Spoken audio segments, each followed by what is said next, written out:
Good evening. I'm going to call to order the March 4th meeting of the Whitman-Hanson Regional School Committee. Can we all please stand for the Pledge of Allegiance? I pledge allegiance to the flag of the United States of America and to the republic for which it stands, one nation, under God, indivisible, with liberty and justice for all. And before we start, I would just like to have everyone take a moment of silence for Ben Tappa and the Tappa family.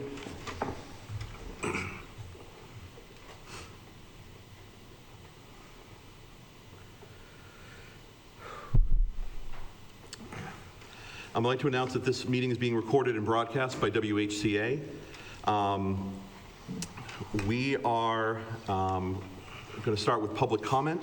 I'm going to ask people, if they come up for public comment, to state their name and address. And we have a 3-minute limit on each comment, so we'll try and keep to that as well. So first up, we have Jen Chester.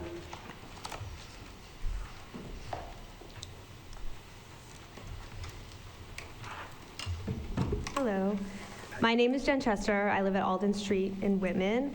And I know there is already an agenda item tonight to discuss the interim superintendent search and the approval of the next steps.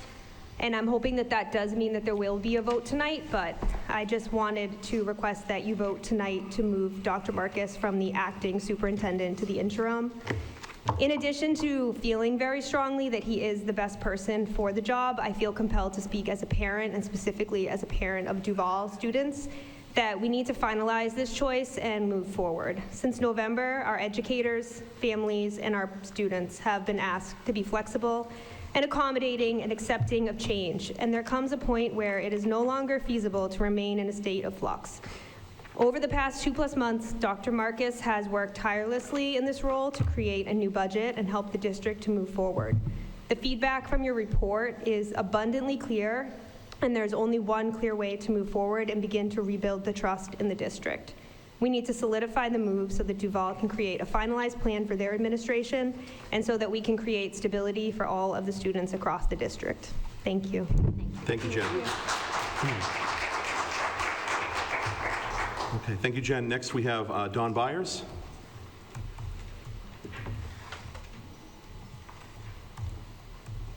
Good evening. Dawn Byers, 20 Russell Road.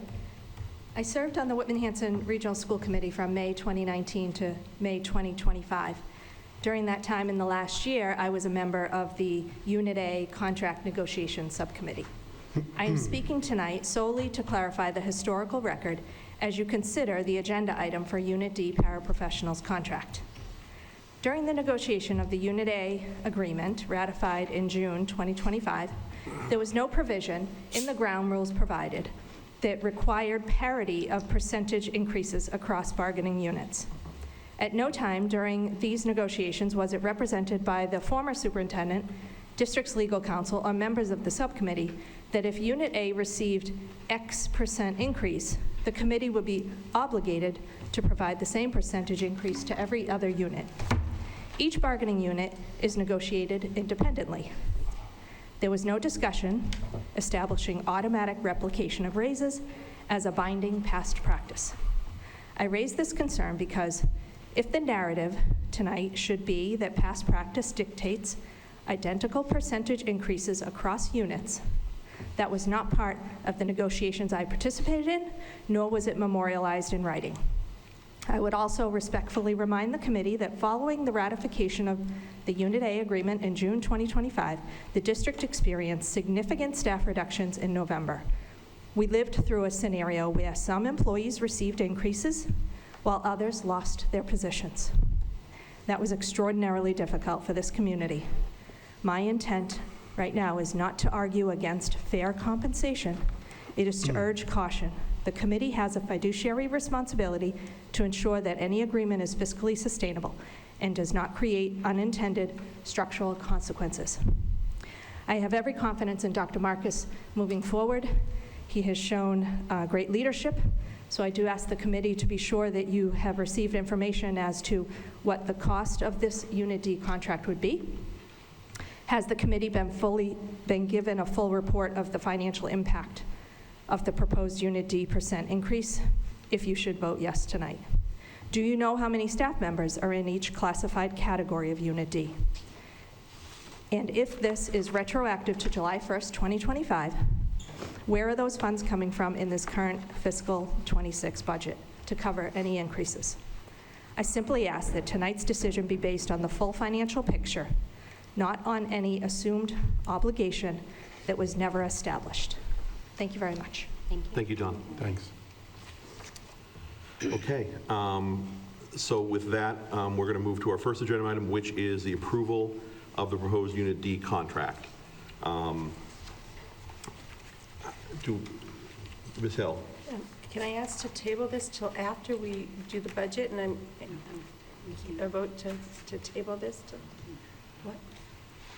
Okay, if it's procedural, then you can correct me, but. So, I mean, I don't know, Beth, what were you going to Well, say? I was just going to say, because we have our guest here. Right. It's It really, came early, that's why we put it early. Yeah, I'm gonna, okay. I make a motion to table this, and there's a very serious reason to do this, to table this until after we've determined our budget. So if we could, and if I put it to it and speak to it, that would be appreciated. So there's a motion to table? Is there a second? Second. Okay, discussion. Yes, okay, so that would be, I think everyone here recognizes that fair wage and compensation is important, and fair treatment is important. Sometimes we can say somebody's more valuable than somebody else based on race, and we don't want to do that.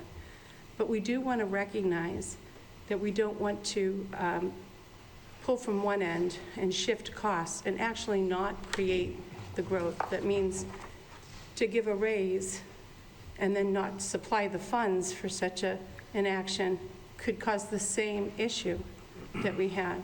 So understanding what sort of money that we're working with can determine if we can say yes or no to this budget. This is what I was trying to say when I tried last time to do the same thing. I understand that people have waited, and I understand that's hard, but I want them to have their jobs, and I don't want this to be a mechanism to have people lose jobs, because it's not just some teachers that matter or some staff that matters. It's all staff. And it's hard to ask the towns for the money that is accurate to educate. We're struggling. We're not getting what we need from the state, but that's our job, is to ask. And, you know, that's my ask now, is to just see where we're at financially when we propose and vote this budget for this moving forward. It is one that protects both education and staffing and still honors jobs. So just for clarity, when you say that we have a budget, do you mean after town meeting? After we vote our budget, we then. Like, Hillary? that's my question. Your question is my question. Okay. But I also, may I? Yeah. I guess my concern is the union filing unfair labor practices against us. I think in my experience as an educator, when you get to this point in the negotiations, I obviously don't work in this district and I don't negotiate in this district, but things have already been decided, budgets have already been made, or room has been made in budgets, and it's good faith bargaining. And to table this until, if I'm understanding, you're saying until after town meeting? No. Okay, that was, Okay. Just to clarify, there was room made in the other budget too. yeah, I'm just And there'll saying, be- there I'm will not comfortable There'll be job tabling loss. that. I'm not comfortable tabling this because of, there will 100%, I can't speak for the union, but it is an unfair labor practice to table this and not vote on it tonight, because the subcommittee that negotiated this, that would suggest negotiating not in good faith. Okay, hold on one second, please, for clarification. I'm saying, I'd like to make sure that we preserve these jobs, that we vote in the amount that's needed to actually meet what we've negotiated, and not say, use a method in which we vote in this and then vote in a budget where people get fired. And you're saying that it's unfair labor practice, but I'm saying I'm trying to maintain fair labor practice and ensure. So, Dr. Marcus? Just as a point of information, it might help. The actual increases are built into the FY27 budget. So they are there. So I don't, and I think by answering that question, that may help to move the conversation along. In the no budget job that loss? you're... With no job No loss? job reductions. No, okay. Is that what you mean? Not just job reductions, positions lost, no anything. It's completely so what we have now, afterwards, people have the... In terms of Unit D, yes. In terms of... Hold on, let me clarify. I shouldn't have said that so quickly. There's one position, a duty aide at the Hanson Middle School, who retired during this year, that position that we're not going to fill. However, it's not been filled forever. So it was only being filled because we were moving something over there in order to make it work for this particular person. So it isn't something that we were counting on, per se. And that was, yes, it was part of the budget, but it was not part of the Unit D negotiations or how we planned on making sure that everybody who's in the budget is getting the percentage raises that might be there. So, and let me understand this. If we vote this, and then the budget that we put forward gets, as it has in the past, goes back to the town, is negotiated back down, we still have to, and this is where my thought is, we still have to provide these raises. How do we guarantee that that won't create job loss? I mean, this is where I want to know what sort of money are we working with so that we can honestly deal with people and honestly ensure. So when we're negotiating with the towns, we're saying we have to include these jobs. It puts the extra pressure to actually supply the money to keep those jobs. And that's really what I'm looking for, so. And Are you done, Rosemary? well, I mean, and just so you know, there's a reason that I'm saying this. We saw it. I asked for this before, and when it wasn't listened to, we saw what happened. And I'm going to say this. A lot of the same people are saying the same arguments right now at this table. So I want to deal in good faith right here. And that is, you said this before. We did this before, and we had massive job loss. I want some guarantee that this isn't going to do that, and I don't feel that I have it here. So, and I don't think it's you per se. I think it's when it comes back to us again, or the negotiations back and forth with the town. Okay, well, may I? Yeah. I mean, with all due respect, I'm not the person who was sitting here before, nor is the business manager. I We agree. have worked incredibly hard to make sure that what we have presented to you is real. I can't guarantee you that what you used to see was real. I can't. No. But I can tell you that what we are presenting to you, we presented on February 4th, and then we're presenting again tonight in more detail, does include the placeholder raises for Unit D, B, and C, just in case, whatever, just so that we have that in the budget, and it's included in the bottom line. So I want to just make sure that Yeah. that And we're then, clear. so if we reduce this at all when it comes back and negotiates, we still, okay, I mean, I get what you're saying. Okay, so Beth and Stephanie. So, John, just to be understood, you said about 27, it's also in the 26 that we're still closing up. Correct. The raises are also in that, because this is Correct. actually 26, 27, and 28. Yes. So it's also in that, too. I just want to make sure that's clarified, too, so people well, understand that. Okay, and we're going to get to this in the budget piece, Right, but for yeah. the purposes of This. this particular motion, yes, we have a way to figure out the 26 piece of it too. We'd have to anyway, it doesn't matter, so. Thank you. All right, so we have a motion and a second. Oh, Stephanie, I'm sorry, I totally forgot about you. And then you guys, okay, all right, sure, yeah. The only thing that I want to say is that because it's a 3-year contract, we don't have control over what town meeting is going to approve at the upcoming appointments. And so I understand exactly what you're saying, Ms. Hill, that unfortunately, when raises, cost of living increases happen, if the towns do not support the schools in a manner that is appropriate for us to maintain or, heaven forbid, actually get ahead of things a little bit, that jobs, positions get cut. And it is awful that positions get cut. However, the Whitman-Hanson Education Association and that bargaining unit understand that that is a risk that is going to happen. So unfortunately, that's not something that, as a school committee, we have control over.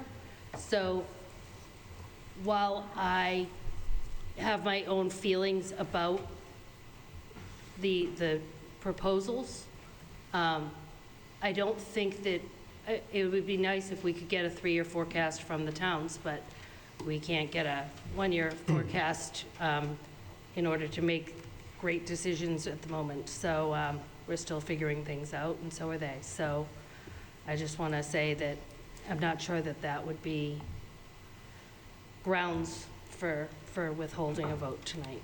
Okay. Kevin and Cindy, do you want to speak? Thank you, Kevin Kafka, President of the Whitman-Hanson Education Association. We've all put a tremendous amount of work into this process. It's been, I think, close to 9 months. And obviously understanding kind of where we are and where we've been, we understand the full picture.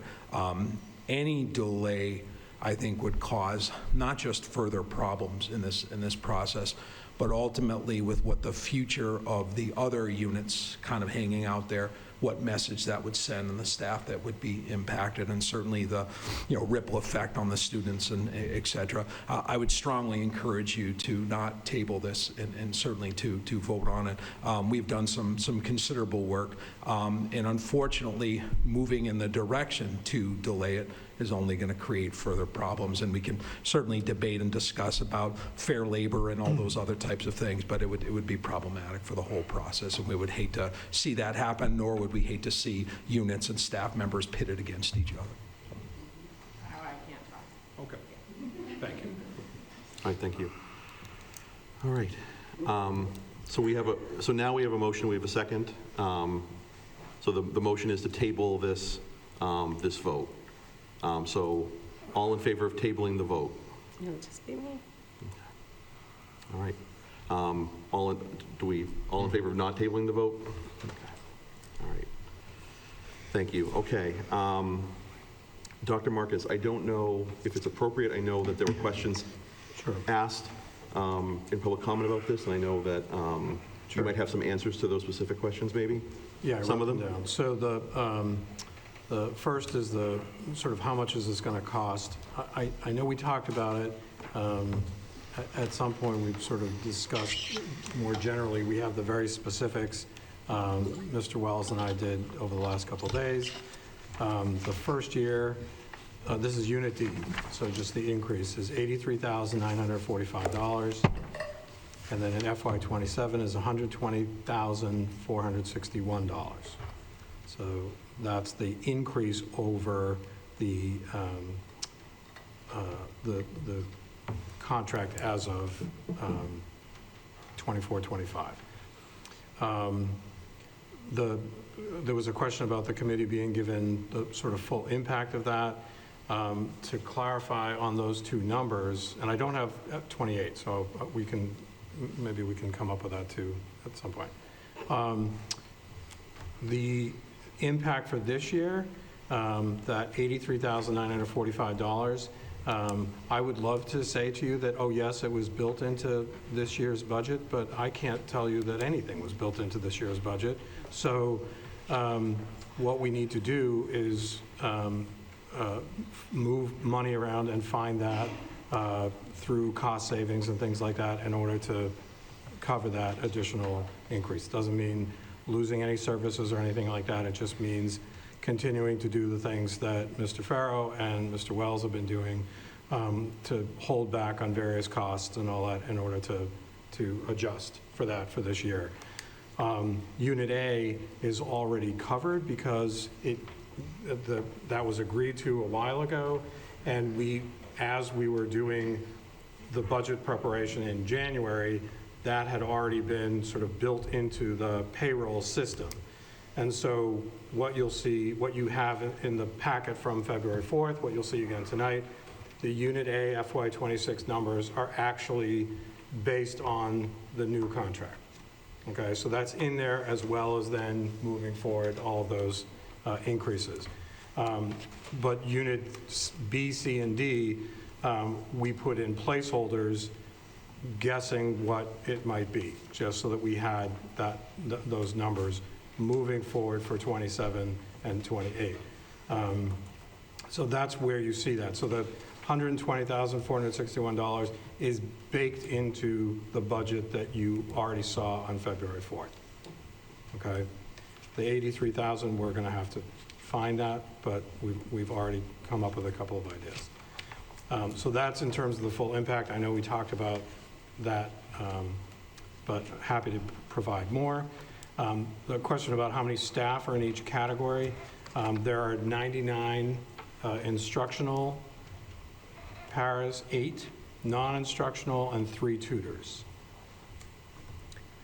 And then there was a question about it being retroactive. Yes. Typically, contracts, if they're not agreed to prior to the end of the previous contract, become retroactive. So my understanding is yes. Okay. Ms. Blackman.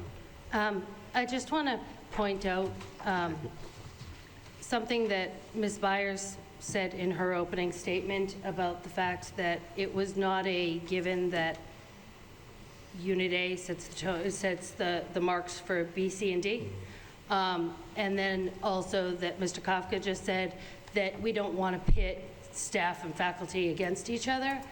And so I will say that I think going forward, and obviously it's a little late at this point, but going forward, prior to contract negotiations happening, there needs to be a meeting with the full committee in executive session to discuss what we can afford and are prepared to offer, rather than everybody kind of flying on a wing and a prayer here. So I just want to say that that's something that needs to happen going forward. Okay, thank you. TJ, then Hillary. Thank you. I have 2 questions. I think the first one's pretty quick. Looking at the tentative agreements, there's a change to Article 4, Paragraph 4E that's dated December 15th, and then another change to the same paragraph dated January 12th. Are we only adopting the one from January 12th, since it seems to be a little more in-depth? Are you talking about January 12th? Yeah, so there's a change to the hours/load, Article 4, dated December 15th, and then there's a more fleshed-out change dated January 12th. I just was curious if we're only adopting one of them, or if they're both going in. Yeah, I believe, yeah. So Stephen, if you want to back me up on this, I believe it's the January 12th is the one that we're adopting. And I don't know if, Well, there are different parts of that. Yeah, I think. One's paragraph 40, one's paragraph 4E. They're both 4E. they both say 4E. Some of us don't have this in front of us. Is there a reason for that? I gave it to you. It's right next to you. It's right. Yep. Right there. You got Yeah, it. you just had it in your hand. This Nope, right to your, Warren's going to hand it to you. It's right there. You see it? Oh, thank you. Yep. Thanks. Oh, that's what you handed out? Yeah. Okay. I see. So it's Not this one. I got you. It's the second Wasn't page. in the right. original. I mean, reading it with common sense, I assume that it's just kind of clearer, at least more clearly spelled out in the January 12th one. I just wanted to make sure we were sure, that we were all sure. Let me just double check this, 'cause- Yes. So there's an additional, that line in bold at the end on the January 12th, this is on the 5th page of it, the January 12th adds a bolded line to paragraph 4E, page 8. So that would be the one we were voting on, because it's just adding a line, so I don't know if that just got duplicated. Ms. McGann, I don't know if you... I don't understand the question. So there is, on page 4, there is a change to paragraph 4E, page 8. Yep. And then that's dated December 15th, and then there was an addition that was made to that paragraph on January 12th. And I guess... Yeah. Nobody had the answer. No, yeah, so I was looking at that too. Are they just, or is it that the paragraphs are mislabeled? I think there's two different changes. Yeah. I think it's two different changes. But, so maybe the question is that the paragraph is labeled, because those are two different paragraphs, correct? No, they both say 4E, page 8. Well, I guess but the text itself is different. Right, so the... So it might just be, is that an error on the, Can I come up here? oh, yeah, Yeah. do not have the, oh, yep, Because I have mine different. okay. Oh, it's double. The January 12th. Okay, that's kind of what I assumed, but... Cross Ryan this is one right. out. That's Okay. the addition of There that you go. line. Mine are different, yeah. And then the second question would be, I guess maybe moot, based on what Dr. Marcus has already said, but we were repeatedly told by the contract business services provider that potential future raises had been incorporated into the payroll extrapolations for the rest of the fiscal year. Is that not seeming to be accurate? That is correct. He did Unit A and told us that B, C, and D were done, and that was our assumption until earlier today, when Mr. Wells and I went and looked and found out that it was not, that this year was not. Next year, yes, it is extrapolated. What he didn't do is change FY '26 to 2.5% or 3% or whatever that was. And part of that, the explanation, the logical explanation is because if you went into actual payroll and made those changes, obviously that's not correct, given that the contract hadn't been signed yet. So I think he was reticent to make those changes for units that hadn't been agreed to. That being said, we meaning mostly Mr. Farrow and I, gave him that specific directive, and he didn't do it. And I, for the record, want to state that he, in the Budget Subcommittee, repeatedly said to us that the encumbrances included that. That the encumbrances included the raise? Correct. The potential raise? The presumed Presumed or placeholder, yes. potential. Nope. And I'm not, I just want, I want the record to state that. Okay. Yep. All right, Ms. Hill. Oh, you don't have to press anything. All right, we're good. I think there's a misunderstanding of what I'm saying. I'm saying there's an opportunity for somebody to increase teacher salaries and reduce budgets within this period of time. I want to ensure that any action is taken to preserve whatever we vote on. And it's not because of what you put forward. It's an action of bringing back a budget that won't meet this. And that's exactly what happened before. We increased, and we voted in a budget that was good for teachers, but then we sliced the actual budget to pay for it.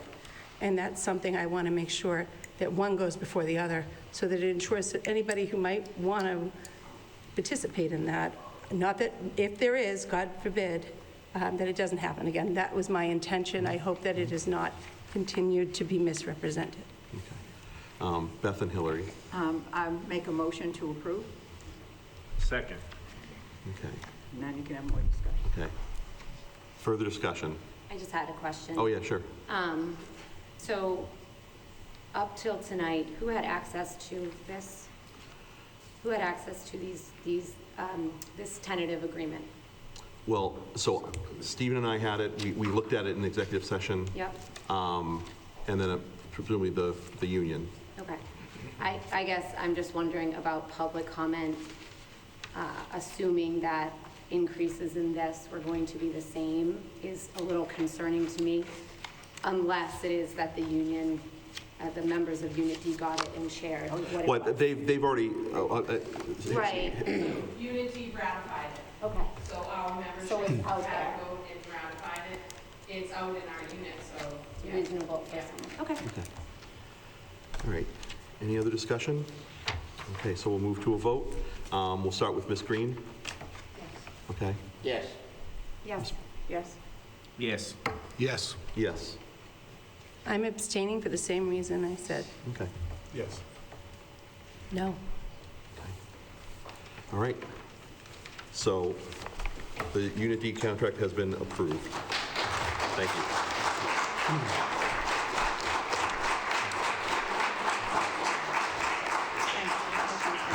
Oh, yeah, Ms. Green, thank you very much. I know, Thank you, Lisa. Thank you for coming. thank you, yep. You're welcome to stay for the rest of the meeting if you'd like. It's going to be, Just like we stayed. it's going to be gangbusters. Yeah. So, okay. The next item on the agenda is a student advisory report. The student advisory group asked for an extension on their paper, so they're going to come speak to us next week instead. So we're going to pass over that item, and then we're going to go to the superintendent update. Dr. Marcus. So 2 items is the community news, just sort of a informational piece on the happenings in the community, and then second, we'll get into the budget more specifically. Community update, as we held that moment of silence earlier in this meeting for Ben, I just wanted to talk a little bit about that experience for us, what we did as a district, and the importance of the moment. We honor that moment, and we cherish Ben and his family, and we took it obviously very hard and very seriously. Immediately, I was given a call by Deputy Chief Bombardier around 6 p.m. on Friday, a couple Fridays ago. I called Dr. Jones. Within, I want to say, half an hour, there were 20 members on a Zoom call on the crisis team at the high school, which also included Mr. Farrow, Dr. Seamus Nairways, and Mr. Frost, middle school principal. It was a really incredible conversation. People just dropped everything on the first evening of potentially being away to take care of this family. We contacted right after after that meeting and a plan for the next day, Saturday, to have time here in the library. And again, the team dropped everything to just be here and be here for the kids and families. We contacted Riverside Counseling Services. They are unbelievable. I cannot say enough about how incredible they have been to the Whitman-Hanson community. I reached out first to Larry Berkowitz, who I've known for a long time and have unfortunately had to have similar experiences in other places. Larry doesn't really work there as much, but put me in touch with Beth Mizalewski. She has been our guide for 2 weeks and has been absolutely incredible. Connected us right away with counselors to work with families, to work with students. They were here. This was a phone call to them at 8 o'clock on Friday night, and by noon the next day, they had 2 people here, Beth and Jenna, ready to go and to work with our team. They met with us first as a crisis team to talk about how to process and how to support kids, and what our responsibilities would be on Saturday. It was a very powerful, important conversation, very difficult. And then we stayed for a few hours, as not a lot of folks came, but kids came. Adults came, and it was hard, but really important. And we made it through Saturday. We did Saturday. And then the next piece was that we went into a vacation, and how are we going to possibly support students and families over vacation. Our counselors were incredible, and they were available off hours, and we're so grateful for them. And Riverside was available, and they made counselors available to work with the Tappa family, to work with other families who are very close to Ben and his sister Gabby. And they stayed on throughout that entire week that we were away, and helped us plan for that Monday when we came back to have this space ready to go, to have counseling spaces ready to go in both buildings. And what happened, we got snowed out for an entire week. And we kept putting them off, Riverside, and kept saying, well, we're definitely going to be in by Thursday. So, and Beth was absolutely incredible and said, no problem, we'll be there. And it was like, nope, sorry, not Thursday, it's going to be Friday. No problem, we'll be there. And then it was, nope, it's going to be Monday. And once again, nope, no problem, we'll be there. And they were. And it was, the support was tremendous. Our staff is tremendous. Our partners in the police and fire, bringing the comfort dogs on Saturday, and then just continuing to coming to the wake on Friday, and coming back to school again 2 days ago. Amazing. So I think what we learn from this experience is that we are a community, and that our number one priority is how we take care of one another and how we take care of each other, not just in these moments of difficulty, but in moments of joy as well. And what are we all about?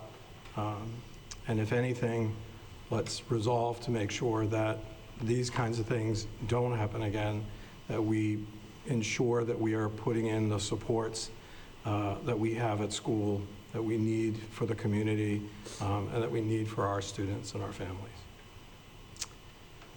So that's that. We had a storm that went on and on and on. The impact of the storm, obviously, is that we were out for 5 days, which I don't think any of us expected. We had tremendous collaboration again from our partners in the DPWs in both towns, police and fire. And while I was very firm about coming back on Friday, I think everybody agreed, and I think, as I wrote in the email, every one of those decisions was a joint decision between the school representatives and the town officials, and every one of those decisions was about safety. And so while it was tricky and annoying and all that stuff, ultimately I'm glad we did what we did, because we were safer for it. We now have a new end date, so we're now ending on June 24th. And part of that is also an impact to the calendar. So you have an updated 25-26 calendar. We did check just to make sure that this isn't a needed vote. But I wanted to let folks know that in the updated calendar, everything is pretty much the same, but you'll see the 24th now as the end date. And the only change is that we moved the grading day for the June period, the term 4 period, from June 10th to June 18th. So it just switches that half day from whatever the 10th was to the 18th, just to give people the appropriate time. So that's that. I wanted to let the committee know that preschool has expanded, given the number of students who need support. We moved over to room 118, just beyond the double doors in the back hallway, and Miss Michaela's room is now over there. It was a big effort on everybody's part in order to do this very quickly.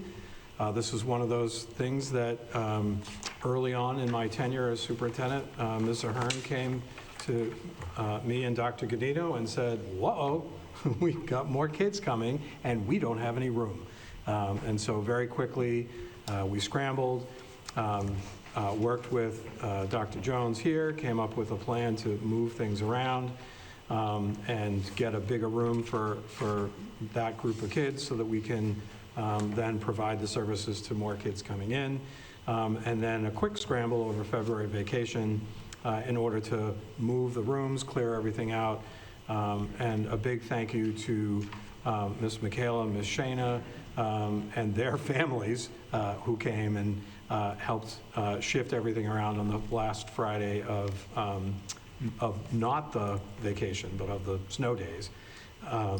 And the facilities team who scrambled and got everything in, including sinks and all kinds of stuff like that. So it's great. And Monday was wonderful.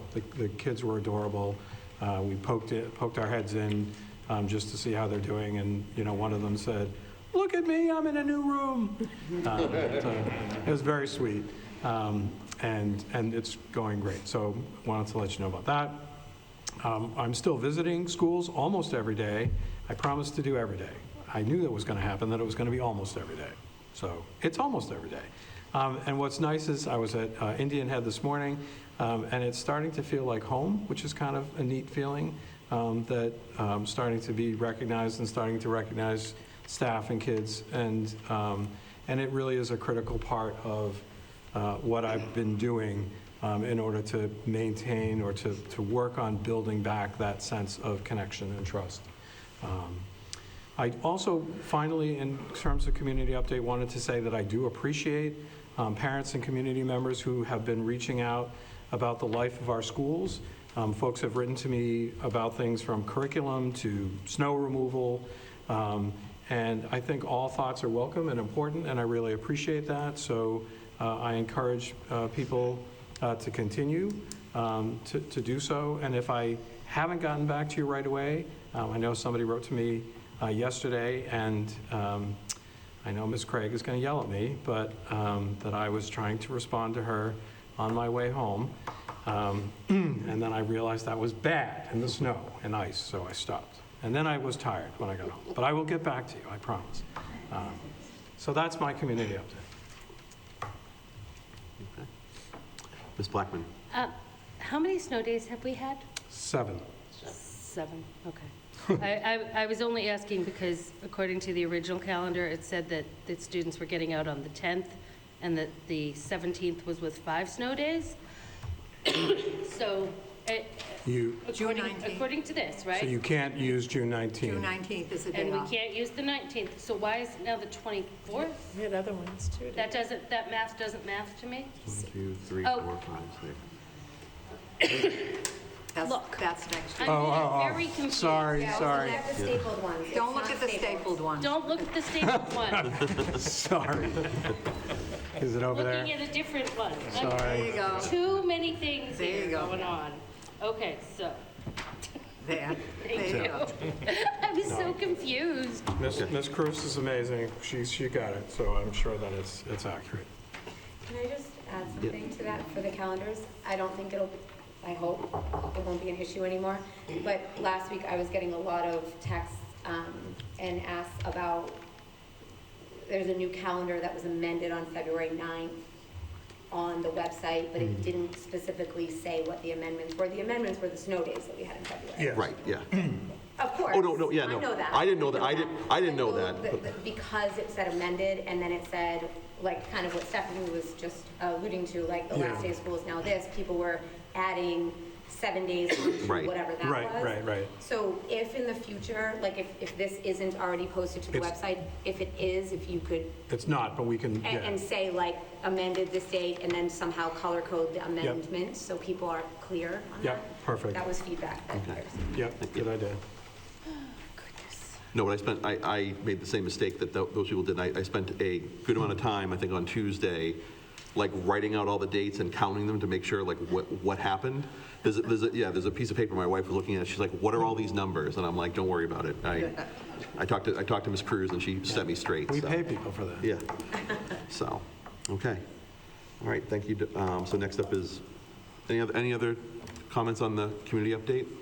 Girls basketball's winning by a lot. Yes. Oh, so good. So they'll be playing. That's awesome. Okay. All right, so now we'll move on to the budget update. Let's talk to Marcus. All right, so 3 parts, and I actually thought, I think at some point in the last few weeks, I said to you, now we only have to worry about 2 parts. Whoops. What I had said was, and it's my lack of understanding of sort of what this other thing was.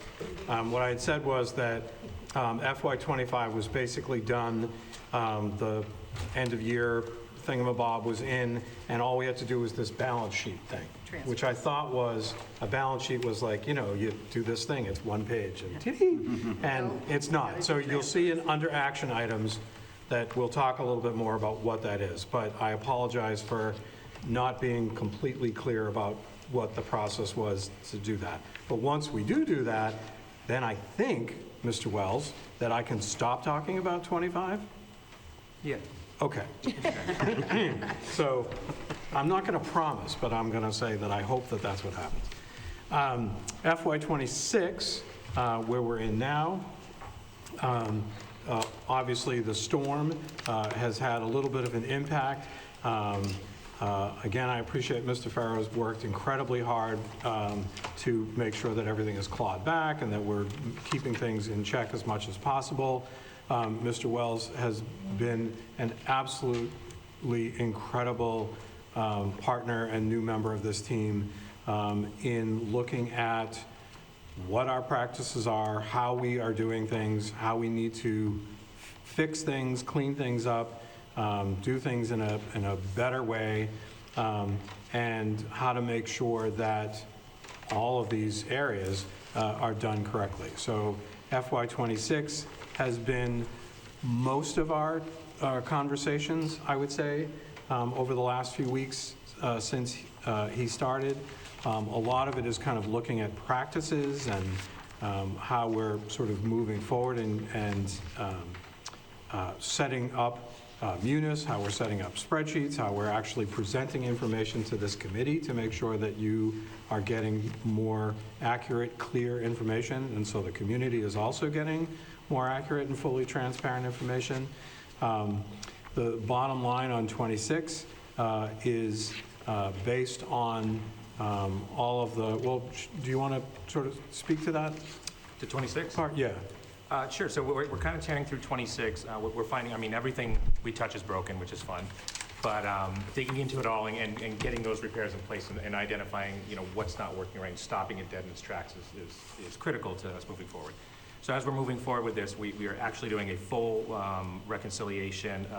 We're going to be presenting a new report next week to you. That new report is going to have every financial source that this district utilizes, which you are responsible for all those financial resources. So in the past, I think you've been presented with a general fund budget, and that's pretty close to about the limit of what you've been given. It's been a Munis kickout. Munis does not encumber salaries. So every time you look at a Munis report, there's $20 million on the bottom line. You look like you're in good shape, but you're not encumbering any of your salaries. So we have to do some of this work in spreadsheets. We're developing those spreadsheets, making sure we're tearing through all the numbers, trying to understand exactly what the run rates are and projecting those numbers to the best of our ability right now, and continuously, every week we're running these reconciliations. I'm in it every single day, but every week we're rerunning this reconciliation. So you're going to get a whole new look at how the budget and different ways to look at it. It's going to include all your grants, revolving funds, gifts and special funds, capital, trust funds. Everything that you're responsible for is going to be in this report when you see it. There are two things we're trying to do with this budget. The first thing is we want to finish out at zero. Like, zero is ideally what we want to do. But the second thing is we want to protect as much of the funds that we can that are in our revolving funds, that are in our E&D, because that's the only contingency we have moving forward, and there is not a lot that are sitting in these funds. So right now, we're really looking at that $600,000, what we're anticipating to be a $600,000 certification of E&D at the end of FY25. That $600,000, we don't want to touch that if we don't have to. That is all we have. Circuit breaker is spent. We are currently spending current year receipts, so we are nowhere near where we need to be. That should be, we should not be spending money that we haven't received yet. It just does not make any sense. And a lot of our revolving funds are being handled that way. They're being spent down to zero. Some of them, we were looking just this week, and it just popped right up on us. And we're like, why did we start with a zero balance in this account? Grants, when you see those, we'll talk about those when they happen, but we didn't do our drawdowns in June. So we carried over negative balance in grants into the summer. Then we didn't do the drawdowns in the summer either, which, we need money. Like, it's our money, it's there. We put the money out, we paid people, we paid bills, we need the money to come in. So FY26, we are looking at this very tight. We are going to continue to just keep scrubbing it. The budget is still in a freeze status. We are clawing back everything we can. Please stop snowing. Oh my gosh. If we could stop the snow, if we could get warmer, then I don't have to spend money on heat. All of that, we can maybe claw back even more money. So more to come. I think the most important part is we have been earlier, so in January, we were really talking about using whatever ends up getting certified in E&D in order to fix some of the problems that we've had. I think what Mr. Wells is talking about is actually not doing that and coming in and leaving that emergency fund as an emergency fund and only touching it if we absolutely have to. So I think, to your credit, you've been able to sort of get us to a place where we're close to zero without having to dip into emergency funds for this year. So if we can do that and hang on to it and then use it as actual contingency moving forward, that would be tremendous. Ms. Blackman? So I want to thank both of you for all the immense work that you're doing, and I'm just curious about these grants that weren't drawn down, and if you're going to address this later, I apologize, but are you able to still draw them down? Yes, or, yes, we are. So we've so- drawn, yeah. Did we just lose this money? So or? the money was drawn down in September. Okay. So all of our grants ended up in zero base, which is fantastic. We had one grant that there was the drawdown was not done correctly, so it got rejected. And by the time we got the correct drawdown done on it, the $150,000 that we were drawing down was not drawn until November, so it missed this E&D certification. It could not. It was certified as a negative on the E&D. So we will catch up to that next year. But it's frustrating to sit here and say we could have had an extra $200,000, 150 grand sitting in our E&D would have been fantastic. So yeah, all the grant drawdowns have been done. We are rebuilding that process completely, and grant drawdowns moving forward will be done on a monthly basis. I have standing meetings with my accounting team, and we're going to just start meeting every Tuesday to talk about everything that we have to do. So yeah, grants will be drawn down generally by the end of the second week of every month. So the first week of the month will be reconciling the grants. The second week will be for drawing down. Again, thank you. Appreciate it. Continuing on the budget update for FY27, so moving into next year, as I talked about, my mission has been to bring a balanced budget to the committee in any way possible. What we presented on February 4th was a budget that was balanced at 5.25%. We left a $228,000 gap in there because we just simply ran out of time, quite honestly, in the craziness in that 3-week or whatever it was period to get a budget in.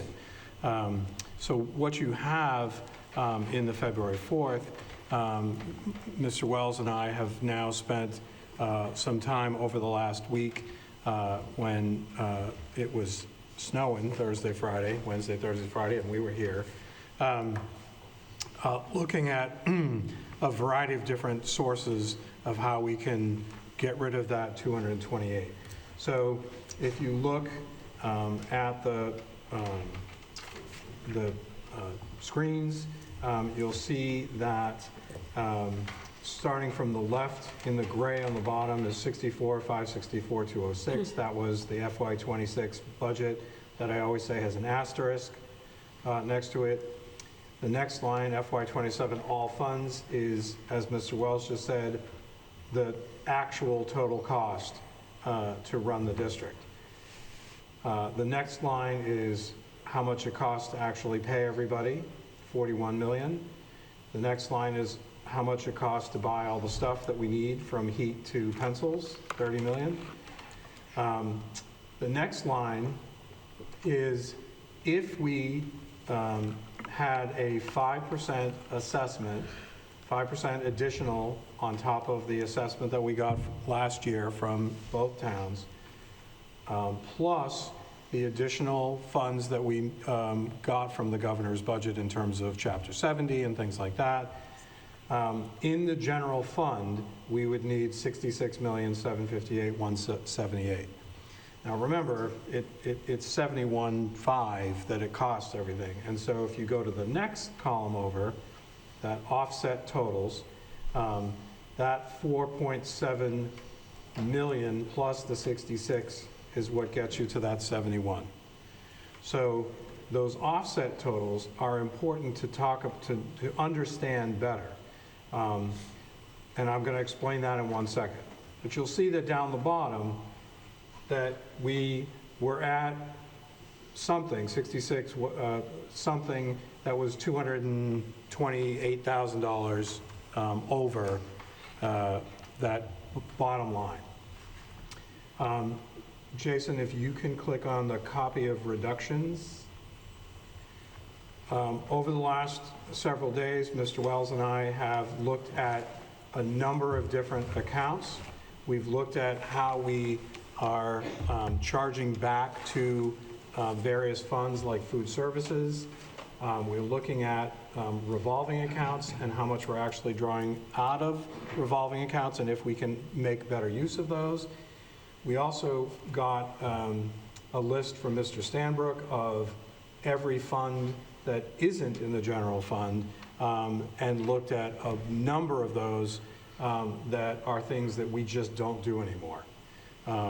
And so there are chunks of money sitting in those, not tons, like 9,000 in one, 14,000 in one, but when you put all those together, we're able to come up with about $37,000 that we can use in order to fill that $228,000 hole.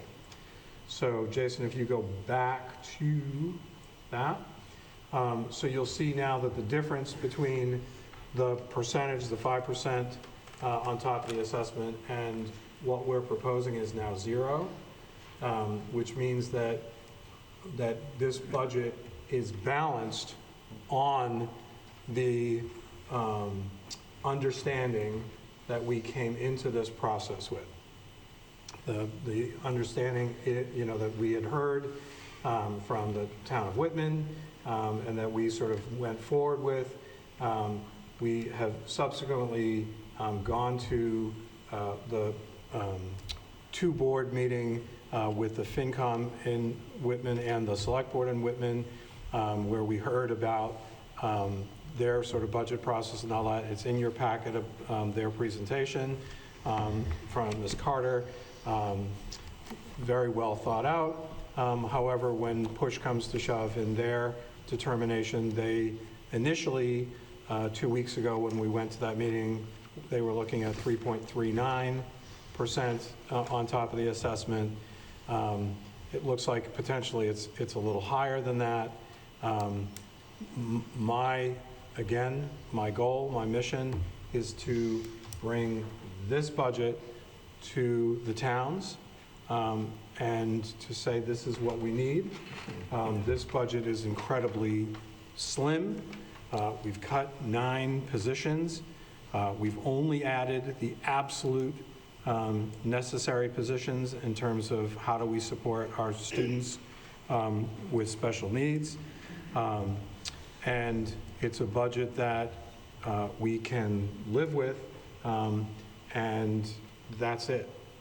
So I want to be clear that my goal is to not go any further than we've already done.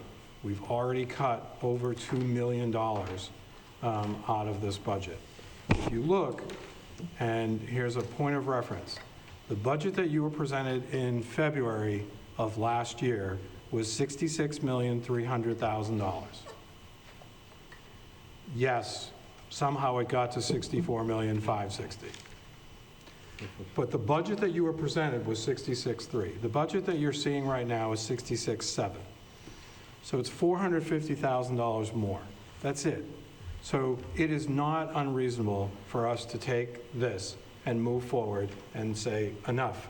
We've cut millions of dollars out of this. We're losing positions. We're losing people who are supporting our staff and doing important work. And that's it.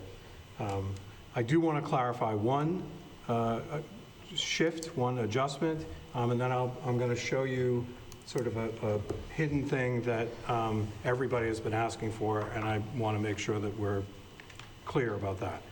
So one concept, one discussion that we've had is about moving from 2 assistant superintendents to 1. I've been having a number of conversations over the last several weeks with Dr. Seema Schneeweiss about this concept and her idea about becoming the person who runs 2 really important grants that we have. And both of those positions, both of those grants would be able to fund a position that wouldn't impact this budget other than from the offset revenue. One is the 21st Century Grant that we were formerly paying 2 different people to run that grant, and she would be willing to jump in and do that. There's also another grant that's called the Barr Foundation that looks at how we interact with one another as leaders and how we support and work with teachers.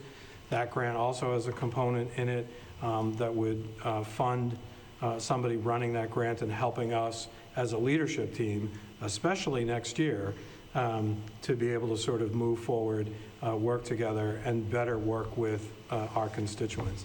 Both of those positions put together would be Dr. Seema Schneeweiss's role moving forward. So it wouldn't be an assistant superintendent. It wouldn't be an impact necessarily on the budget, and if it was, it would be very small in terms of anything additional that we might tack on.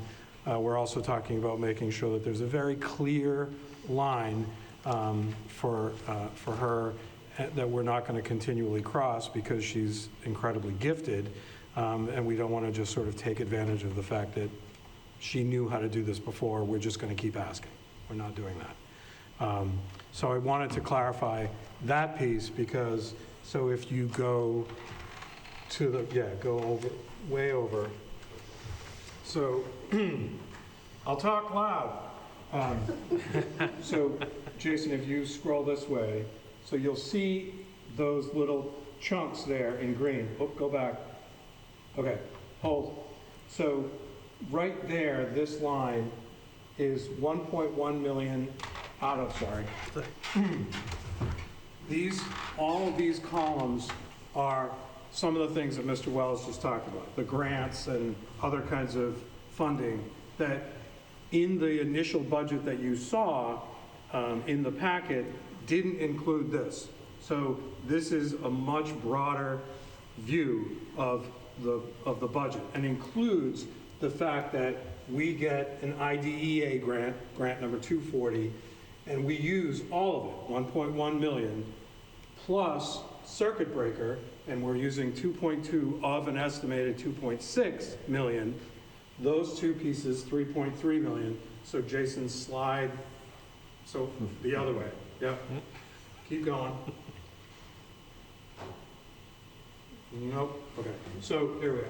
So that 3.3 million is used to offset the 3.7 million overall cost of the tuition to mass schools, the out-of-district tuition for special education. So the request to the town is 408,000, which is 208,000 more than the 200 from last year. So it's important for folks to be able to understand that the budget that we shared was absolutely the GL budget, the general ledger and all that. But the parts over to the right, so go back to the right, that these pieces all, and now go up, all sort of end up hitting or talking to different kinds of things. So all of these, Title I, early childhood, the preschool tuition, money that comes in, Title III money that comes in, all goes back over and feeds back to support the lines in the budget that are over on the left. And the reason that I brought up Dr. C. Mishneweiss is because this 21st century grant we had kind of left alone because of the movement, the shift in the people back in January, that people were leaving, what are we doing with this, how is this going to work, and then coming up with this idea. So this, the last time we got together, this had 0. Now it's a combination of 21st century and the Barr Foundation grant with 125,000 that's offset on the other side of the budget for that particular salary. Mr. Boyce. So we have our own Jim Cantori as a superintendent. This is amazing. I really, Dr. Marcus, I applaud you. I mean, And wait, there's more. that's awesome. Let me, if I got one more thing. Yeah. All right, So, And then Hillary. sorry. Jason, click on payroll, please. Oh, Warren, I'm sorry. Oh, sorry. All right. Are you at the top? Okay. So right now, to make sure that folks know that this is not funny money and that we're not just sort of guessing at things, we took out the names, but these are all of the salaries for FY26. All the salaries then move forward for FY27 that, to Ms. Hill's point, and it's a good one, have the increases in them. So Unit A, B, C, and D are all in there, plus the independent contracts based on the stuff that's sitting on my desk. So that's all in there. I've removed the names because Jason scroll. You'll see in orange, things are going to start popping up. You'll see in green, things are going to pop up. And then you'll see yellow, that things are popping up. So orange is, those are the folks that are either their positions are being removed, they're being cut, or their position is being cut, but they're moving to another place. If they're being cut and the position isn't being refilled, then in that line under FY27, there's nothing there. So right there, you'll see that there's no cost because we're not refilling those positions. If there is a person who's moving, then they might be in orange and they might have a number next to them because they're going to be moving from one place to another and bumping somebody. If they're yellow, that's a retirement, or a resignation from this year, and we're trying very hard not to do that thing where you take every single retirement and try to cobble together 10 grand here and 20 grand there. It's a dangerous thing to do. But we are making note of all of those so that we know where they are, and that if we need that contingency, or we may end up hiring somebody at the same rate or whatever, we know what all of that is. And the green are simply people who are moving from one place to another. But all of this detail feeds, I keep getting up, I'll take this with me.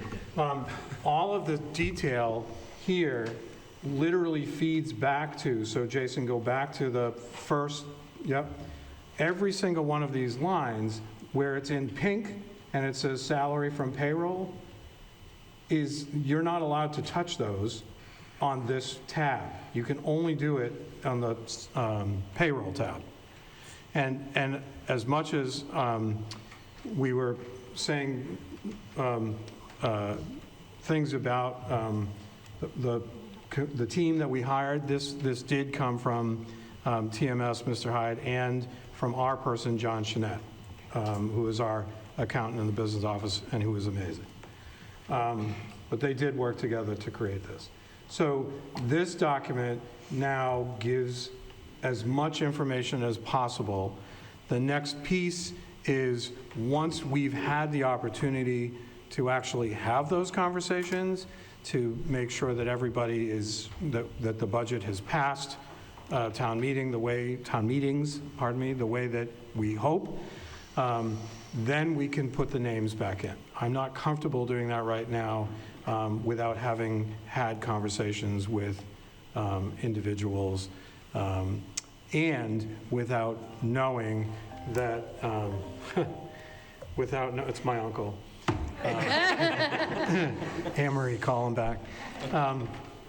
So we have to be sure that our budget has passed town meeting and all that stuff. Once we're absolutely sure of that, there haven't been other changes made, then I'm more than comfortable putting the names back in to be fully transparent about everything. So we had Warren, then Hillary, then Rosemary. Warren. I guess, first of all, a comment. I appreciate that being done. I was a little blown away previously that was not being done, and that's what I would have expected to be standard operating procedure, so I'm glad you're at least bringing us to the place. My question is, while I do appreciate you trying to land the budget on a particular number based on those conversations, my question is, are we sure that the budget that is being presented is also educationally appropriate for the students that we have in order to give them the level of education that they're supposed to be had, versus cutting for the sake of trying to reach a particular number? And I hope you can at least kind of share your thoughts on that. No, I think that's an incredibly important question. It's got to be the bottom line, is that we're doing this for the kids, and we're doing this to make sure that we're providing the best education possible. Yes, and that's why we did the work that we did to find money in revolving accounts and other places, so that we're not having a conversation about how do we get to that 228 or whatever by cutting more people. We did talk about it today in the admin team, and it was not fun, because there's also the question about contingency and what do we do if the towns come back and don't provide us with as much as we're looking for. I think what we're doing now is educationally sound to the extent that we are avoiding at all costs any hits to classrooms, to paraprofessionals, to class size, anything like that. We're avoiding going after the usual suspects like the arts. We're not doing that.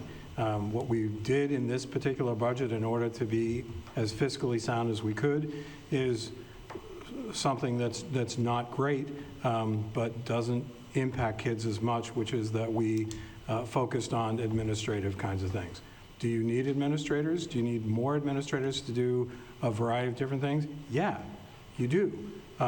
But in order for us to be able to move forward and do what's best for kids, that's something that we had to, that we chose to try to focus on in order to create a budget that's going to work. And my final piece was these FY '25 transfers that are in front of us. Yes. How does this relate to the end-of-year report has already been filed for FY '25 with the Right. state, correct? Yes. So are these already kind of pre-done and this is a foregone thing? Or, No, well, the report's already been filed with the state. the end-of-year report, but the balance sheet has not. And so by the committee voting to allow these transfers, it allows us then to make the transfers, hence being able to have a clean balance sheet that we can upload and then get the certification for E&D. Okay, thank you. Yeah. Okay. Hillary, I know you had a question like an hour ago, so. That's okay.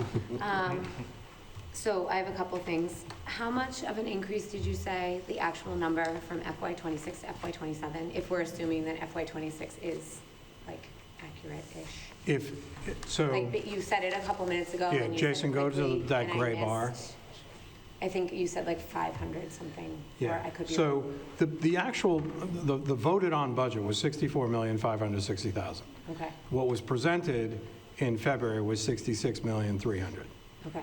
So Sure. the tricky part is, where was it really, and how much did it really cost? That's the tricky thing. But what we actually had to spend was 64.5, right? And so the difference is 64.5 to 66,758. 3.4%. 3.4% or 2.19 million. Okay. So a couple follow-up questions. There's this, excuse me, document in an online from Whitman that has, what they've projected Yeah. for an increase for us. So I want to just ask a question about this first. So in February, I think Mr. Evans got up and said that they were going to give us, I don't know, my math says it was 60/40 of their new revenues. Right. And based on my math, that would be $360,000 adding on to their assessment. That was the quick math that I did in my notes. But now, if I look at the document, which, again, my math was like less than a 1% increase to the assessment to the town of Whitman, based on what Mr. Evans said on February 4th.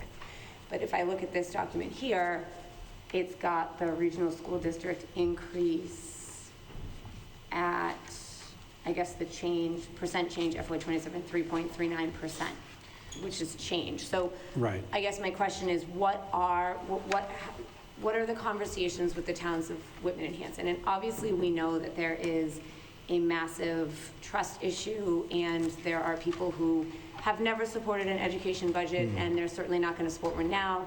But there is also a large population of people who have supported budgets who now are like, I don't know.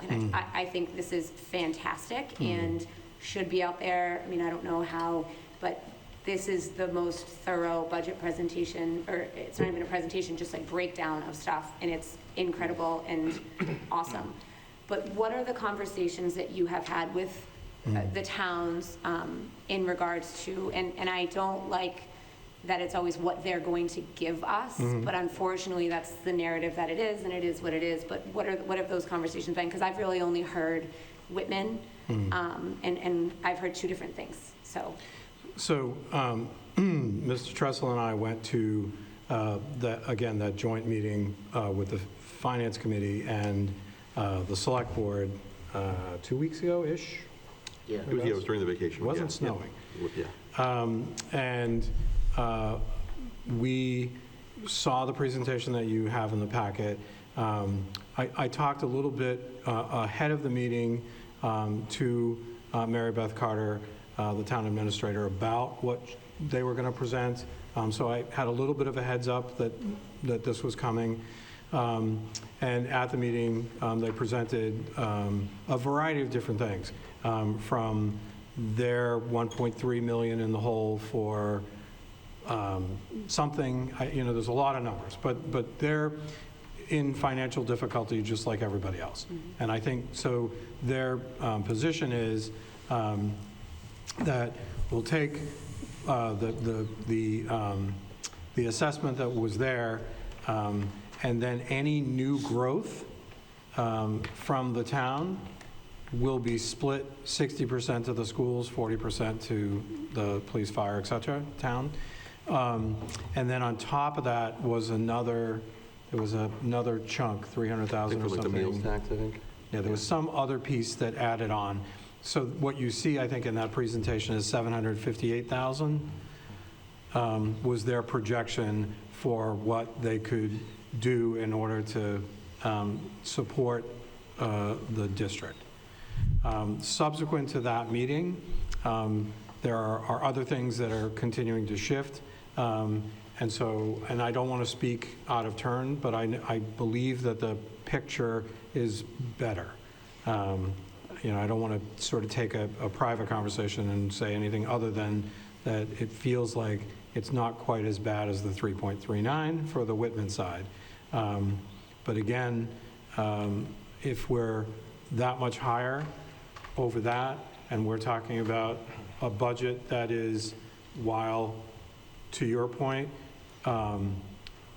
about kids and supports kids and does the very best we can as a district, it's also an incredibly lean budget that we've removed a lot of stuff from it that as much as we possibly can. So I think it's incredibly important that both towns understand that we're being very judicious, very careful in moving forward, recognizing that these are tough times, and not compromising on what we are providing, but absolutely giving up on some kinds of things that we wouldn't normally do. And so I believe in the members of the communities, and I believe that they care about kids and education, and I believe they're going to support us. I also want to point out, my contribution to that meeting was that, the select board and the FinCom were having discussions about what they were going to give us, and I just corrected them that they don't decide what they give us, we decide what we set as an assessment. And I just reminded them of that fact, because I think a lot of times the discussion does tend to focus around what they're willing to give us, and I said that that our purview is we set a budget that is... And the town decides. And the town decides if they want to support our budget or not, but the towns don't set our budget for us, or the select board FinComs don't set our budget for us. We set our budget, and then it goes to the town meeting floor. And that's, I think, I support Dr. Marcus in the idea that we're going to vote an assessment next week, that we take that assessment to town floor. What about Hanson? Have you had any? Thank you. Yeah. We went to the Hanson Select Board last night, Mr. Raffi, Mr. Tressel, and I, and also shared, similarly to the Whitman meeting, our hope that moving forward, that first and foremost, that we get the boards together sooner rather than later. So that starting September, October, that we come up with something like a tri-board meeting where the school committee and the select boards get together and actually start talking to each other earlier about where are we at, what does this look like, what, and sort of have that relationship built sooner rather than later. I think both select boards were in favor of that. I think, I think everybody. It's been 6 years of that. But I think everybody is. Did it once. Yeah, I think everybody is very committed to moving forward. I think I think folks feel like we went through an incredibly difficult time. They like the tall, handsome man that keeps appearing before them, and it's not Mr. Wells. And yes. Was it me? Yes, it was, because everybody loves the chair. And, It's a stunt double. yes, exactly. No, but I feel like there is a sense of, okay, we're moving forward. It's time to start trying to figure out how we can do things together. That doesn't mean that there isn't a feeling of concern, animosity, whatever, about things that have happened in the past. But I feel very strong that both boards, Hanson and Whitman, feel like, okay, we can do this, we can work together. And yeah, there might be difficult things, but let's find a way to work together and move forward. Can I just have one request? Oh, yeah, sure, from yep. This week, I'm sorry. No. So it sounds like you have a number from Whitman, and typically Hanson follows suit, right? If Whitman's going to give this, Hanson will do whatever. Could, and this is a big ask, but I think it's very important that we on the committee and that the public sees what the cuts would look like if that's actually what the budget is. Do you know what I'm saying? So what you are presenting is an increase to Whitman's assessment that is going to be more than $758,000. Correct. Okay, so I would like, I'm requesting that there is some sort, I mean, and obviously we could do quick math, but what would it look like if that's all we get? And I don't mean to say it like that to that point, but that's the reality of But the that's situation what the town meetings give. Like, Right. when town meetings reject our budget, what would be, Correct. what would we be looking at? What would the cuts be if we had to Right. come back? Because what's going to happen and what happens typically, and that's why I'm asking what these numbers are, is so that like I can maybe do some homework, because the select board members are going to stand up next week and say, well, we can only afford to give you this much. Right. And we don't have that in front of us to see what it actually looks like. Well- And you know, and I just think that that's important for us, but also for people who have gone through, whose students have gone through what they went through this year to see, oh, more, Right. you know? Absolutely. That's all. I'm sorry, No, it's great. I think, you know, as I said on January 7th, never again. I'm never getting to that place again. And so no matter what, this budget has to be something that we can live with and that we can move forward with, and that is going to be palatable to both communities. So I do feel like we're at that place. However, to your point, the discussion today at the administrators' meeting is, but what if? We need to have between $200,000 and $400,000 of cuts that we're ready, willing, and able to make if we don't get the percentage on top of the assessments that we're looking for. We don't have that now because we came to you already with a set of cuts that were difficult, and we've not gone beyond that, and that's where I think, you know, where I wanted to get to today and for the vote eventually is this is where we're at. If we need to do more than that, I think it's incumbent on us as administrators to share that with you ahead of time. So if we can give you that list, what would that look like if we had to cut $300,000-$400,000 by next meeting, we will do that. If we can't, okay, but I will try. Thank you. All right, Ms. Hill? Thank you for all the work you've done coming out of the hole that we were in. This is a better place to be, but I want to recognize that there's very little elasticity to this budget. And without elasticity, you have a lot of risk. Sort of what I was kind of talking to. So if anybody comes into district or we have larger expenses, I don't think the last administration did anything malicious. I think that risk builds up in the school, and we didn't properly represent both the students' need and the future proofing of what these kids need. And we ended up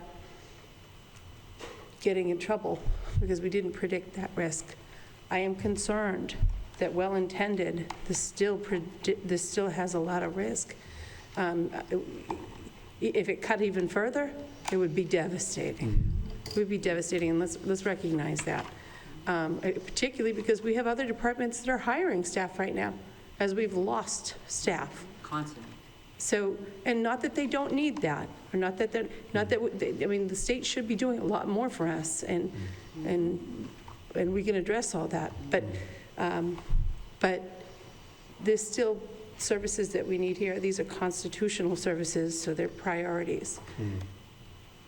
I also want to say that maybe at one point we recognized maybe something was more important and more severe and protected children more than we thought. And I'm going to say, I don't see maybe money put aside. I don't see that money that we have for E&D, sorry, thank you. Yep. I don't see that it could cover some of this, if we chose to take on some of the things that we've spoken of that would help children, such as adjusting that start time. And maybe we didn't think that was a big deal, but I think the evidence has shown it's a big deal, and the cost is a hell of a lot more than money. And we have to be prepared to say, maybe we didn't know then, but we know now, and take that on aggressively, quickly, because we've felt a great loss in this community for the last 3 years. So I just don't see the elasticity to make those important pivots that we're going to need to make. And I guess I'm going to ask the community to get out of that number idea and into the idea that we absolutely need to do more for these kids. Absolutely. And it does, although it might not cause, it's that moment we can create an environment, and I just don't see it in the budget. We need to also consider the social emotional environment, and that's been because you can't really gauge that until it's done. Until there's nothing you can do, you don't know that you haven't. I don't see that ability in there. And I'm not talking about cutting. I'm talking about the towns reconsidering those numbers. Additionally, it was on finance for a long time, and giving us 60% of that new growth is a hell of a lot less than they were offering. They were offering 100% of the new growth at one point. So prioritize these kids, please. Ms. Blackman? I just want to say, again, appreciate the work that's being done. I appreciate that Mrs. Niffen has asked for you to come up with these, what ifs. Unfortunately, the community, the town leaders need to understand we are at absolutely scraping the bottom of the barrel now with our ask. If the towns do not support the amount that we present to them, and there are further cuts made, that they will be absolutely devastating to our students, because there won't be more non-student facing jobs that can be trimmed. So this will be positions being cut, curriculum being cut, more students in classes. This will be severely impactful to the future of our towns and our just world. So please understand that whatever you come up with, I know it will be as minimal as you can make it, but it's still, we don't have anything else to give. Yes. So I don't even know how you can even come up with how we could cut $400,000 more. There's nothing else to cut. Because we're still trying to find money within our own budget. Okay. That's all I have. Okay. Information. Get 25 minutes to finish the rest of the meeting. Okay. Let's go. Oh, boy. Any auctioneers in the audience that want to help out? Okay, so we have informational items. Dr. Marcus, you I'll want to go talk very quick. School choice, by June 1st, you have to make a decision if we're going to participate or not. It's actually a decision to not participate in school choice. We looked at the information today. You have the numbers in front of you of what it looks like. And we don't need to make a decision right away, but it does have to be made by June 1st. I would suggest early May at the latest. And in that time, I think we'll have a better sense of the budget and of the numbers in the classes and things like that, so that we can be clear about some of the things, some concepts such as do we allow current residents who move away to reapply? Do we have siblings automatically come in or get preference? Are there specific numbers in particular grades or grade levels that we would think about? So nothing definitive tonight, just we wanted to put that out there. The second thing on that informational item is just a couple of members asked about vocational and Aggie schools and charter schools. So we just wanted to share those charts, and if there was any questions or thoughts about it. I have a question about the Aggies. And I'm not, this is my question. So if a student, because we are not part of Norfolk Aggie like we are South Shore Voc Tech, so how, and it's considerably more, like the cost can be considerably more, but again, that's to the town, not out of our district. Correct. How does a student, is it that the superintendent needs to approve because they can go there if there's not a program that South Shore Voc Tech offers, correct? Correct. Okay, and typically superintendents aren't in the business of saying, no, you, like, you know what I'm saying? Yeah, hold Like, on. Mr. Farragut. The students are allowed to go to Norfolk Aggie, but the superintendent does have to say it, but it's not because South Shore Voc doesn't offer it. It's because I believe there are only 9 agricultural schools in the state of Massachusetts. So, like, the grouping, like South Shore Voc is maybe 8 towns, the grouping for Norfolk Aggie might be 18.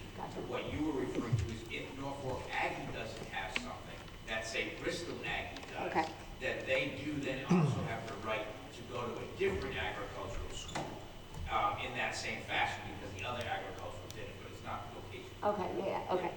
I figured it was something like that. I also think it's really important, and I think that this is what Stephanie was sort of talking about.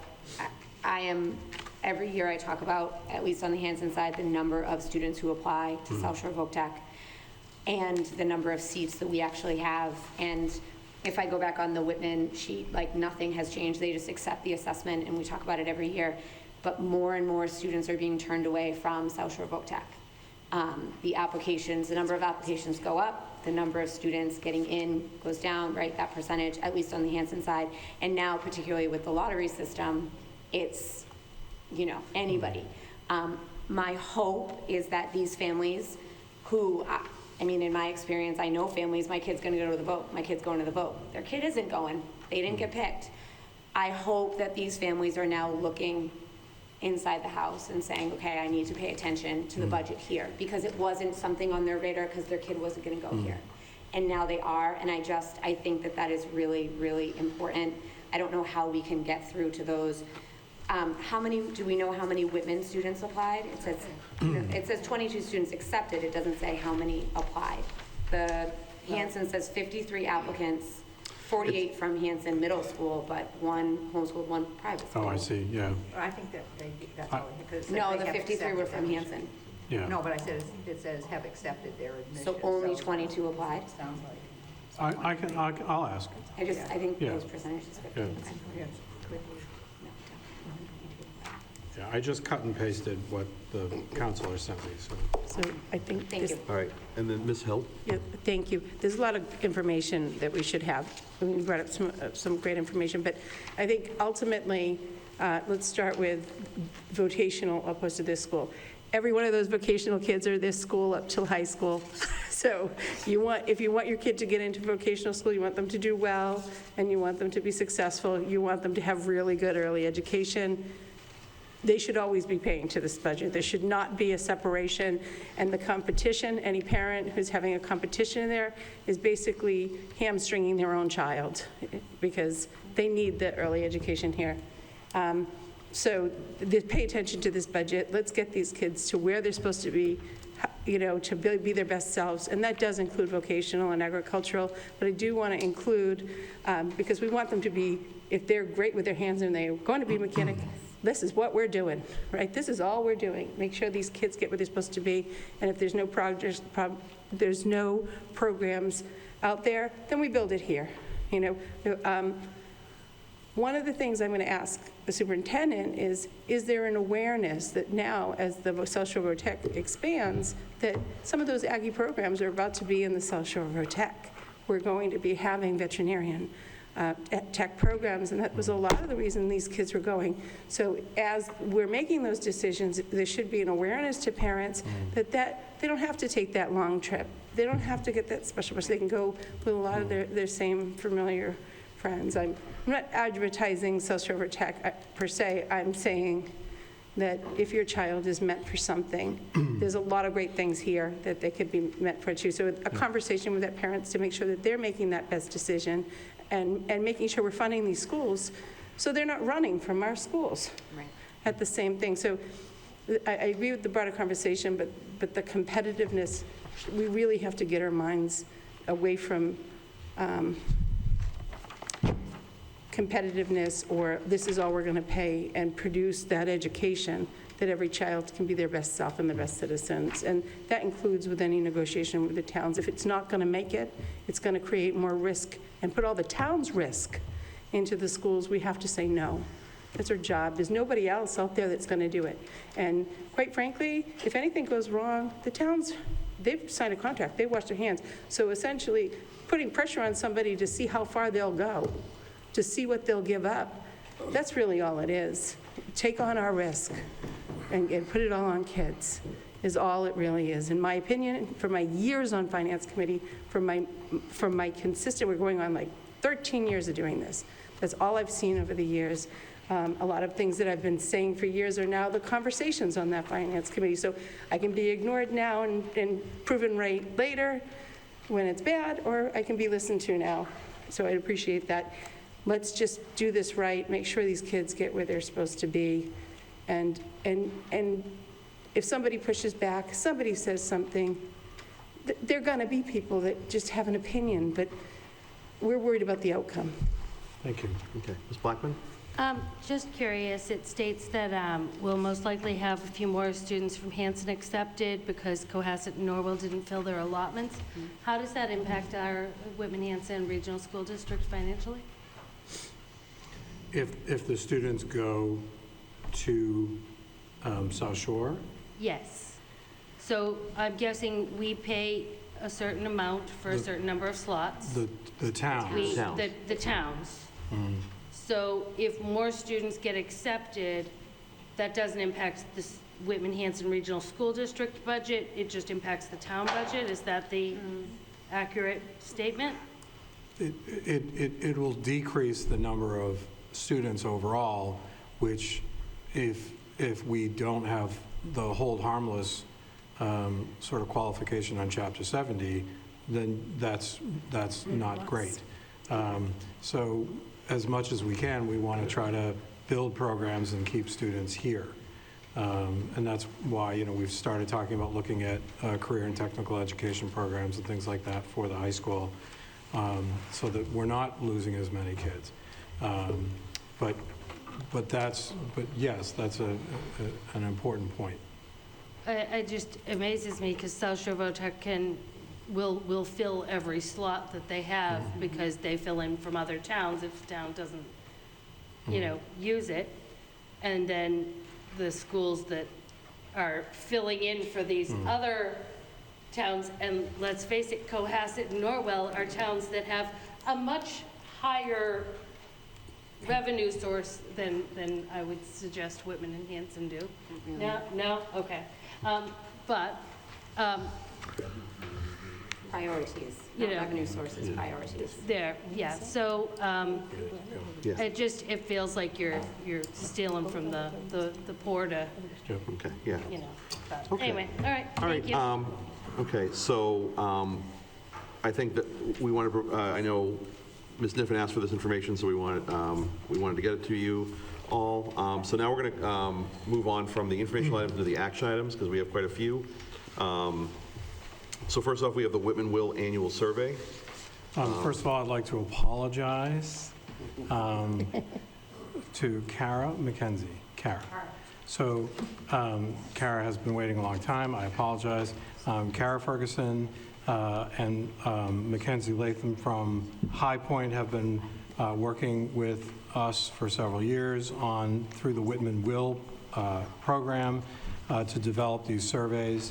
We wanted to give them a chance to share them with you and talk about how they'll be given out to the kids in the high school and middle schools, and then what kind of information we can glean from that. So, Kara, thank you so much for waiting. Thank you, Dr. Marcus, and thank you to the school committee for having me tonight.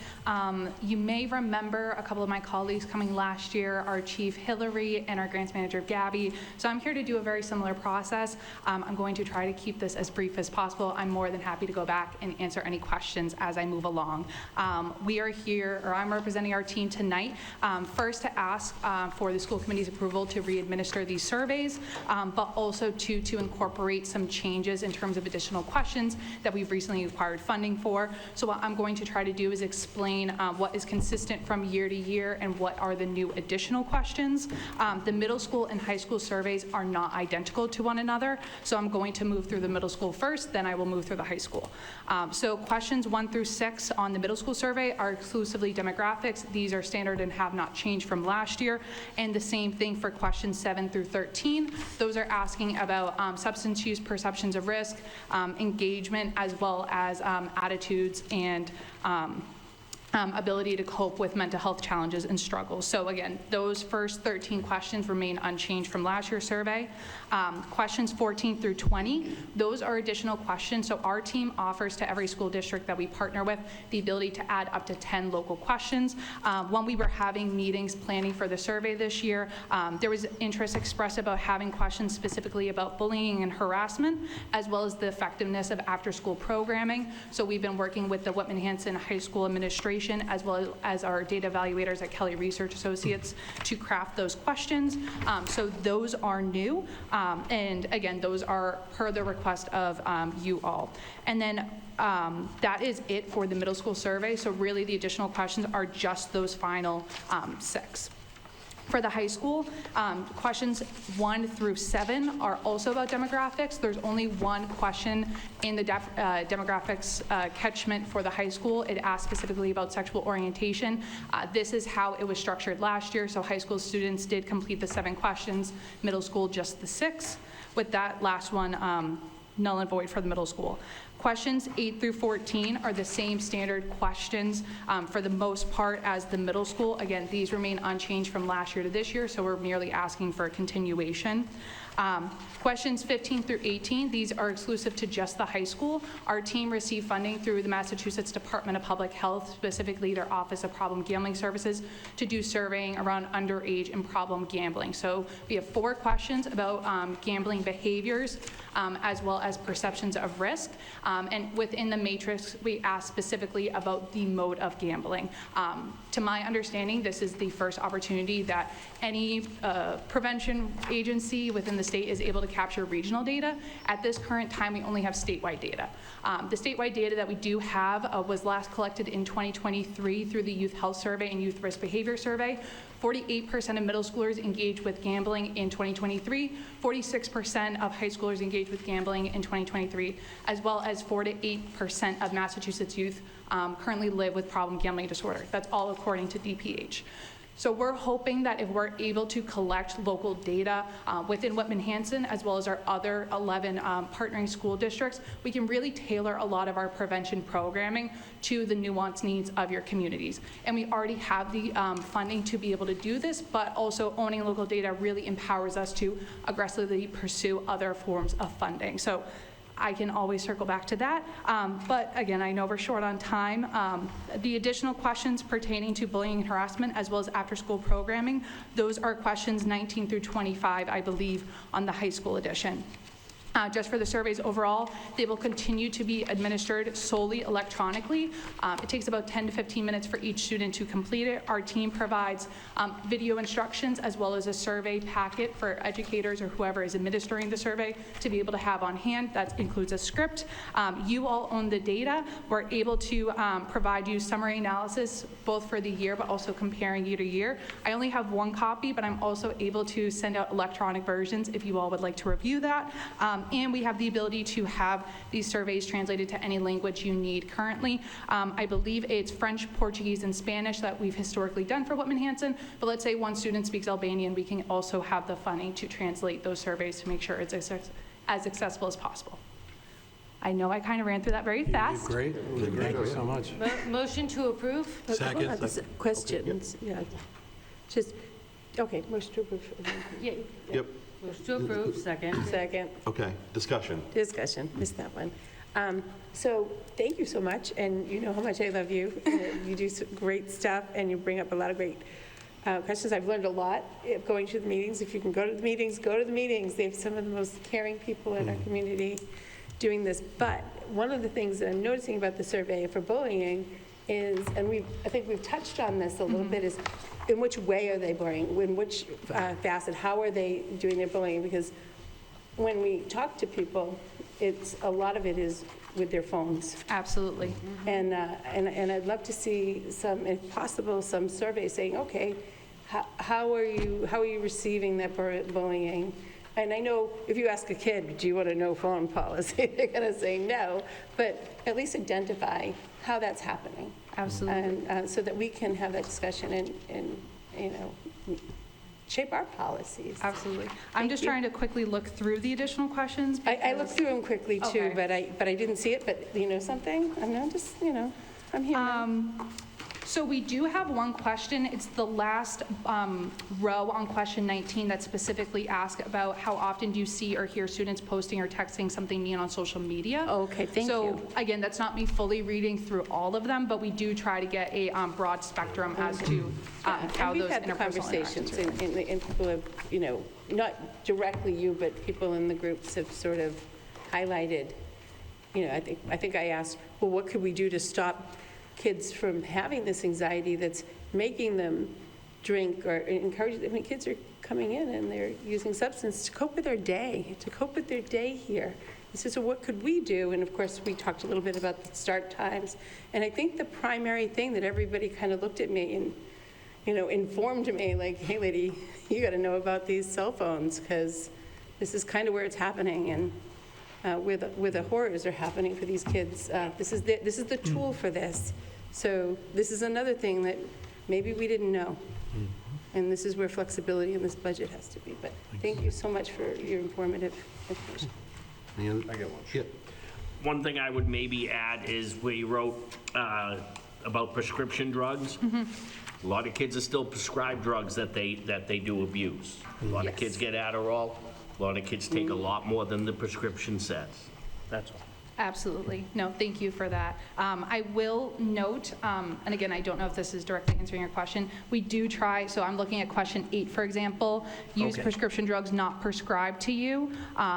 Now, again, I know what you're speaking to is misusing your prescriptions. Right. So definitely we do also try to capture qualitative data with the youth after the fact, once we have the quantitative analysis, and also explain through those things so that, again, if there are students that are going to be taking the survey next year, hopefully we can continue to get more accurate results year to year. Excellent. Thank you so much. Thank you all. Any more questions? All right, so thank you. We have a vote and a motion and a second. So all in favor? Okay. All right, thank you very much. Thank you. Thank you. All right, moving on really quick. The 26-27 calendar, thank you so much, Kara, by the way. The 26-27 calendar, at our last meeting, we talked about, we presented an initial draft. We had some really good conversation and led us to some creative thinking. And so you will see two versions. You see the original version where everything sort of started on the 24th, and a new version, for me, it's the second of the 2 pages, where everything starts on the 26th. The 26th version, basically the teachers would come back on the 26th and 27th. The Friday, the 28th, would be off.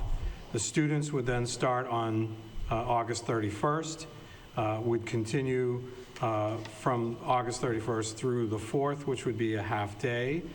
They would go to school on the 1st, which is a state primary election, so I know that we've sort of tried to avoid that. Typically, we certainly would do that on November 3rd, which is the big election day, but state primary, I think we can manage the traffic and the small numbers of people at Hanson Middle School. I think we'll be fine. We've worked it out. I've talked to our principal and administrators, SROs, and I think we'll be okay with that.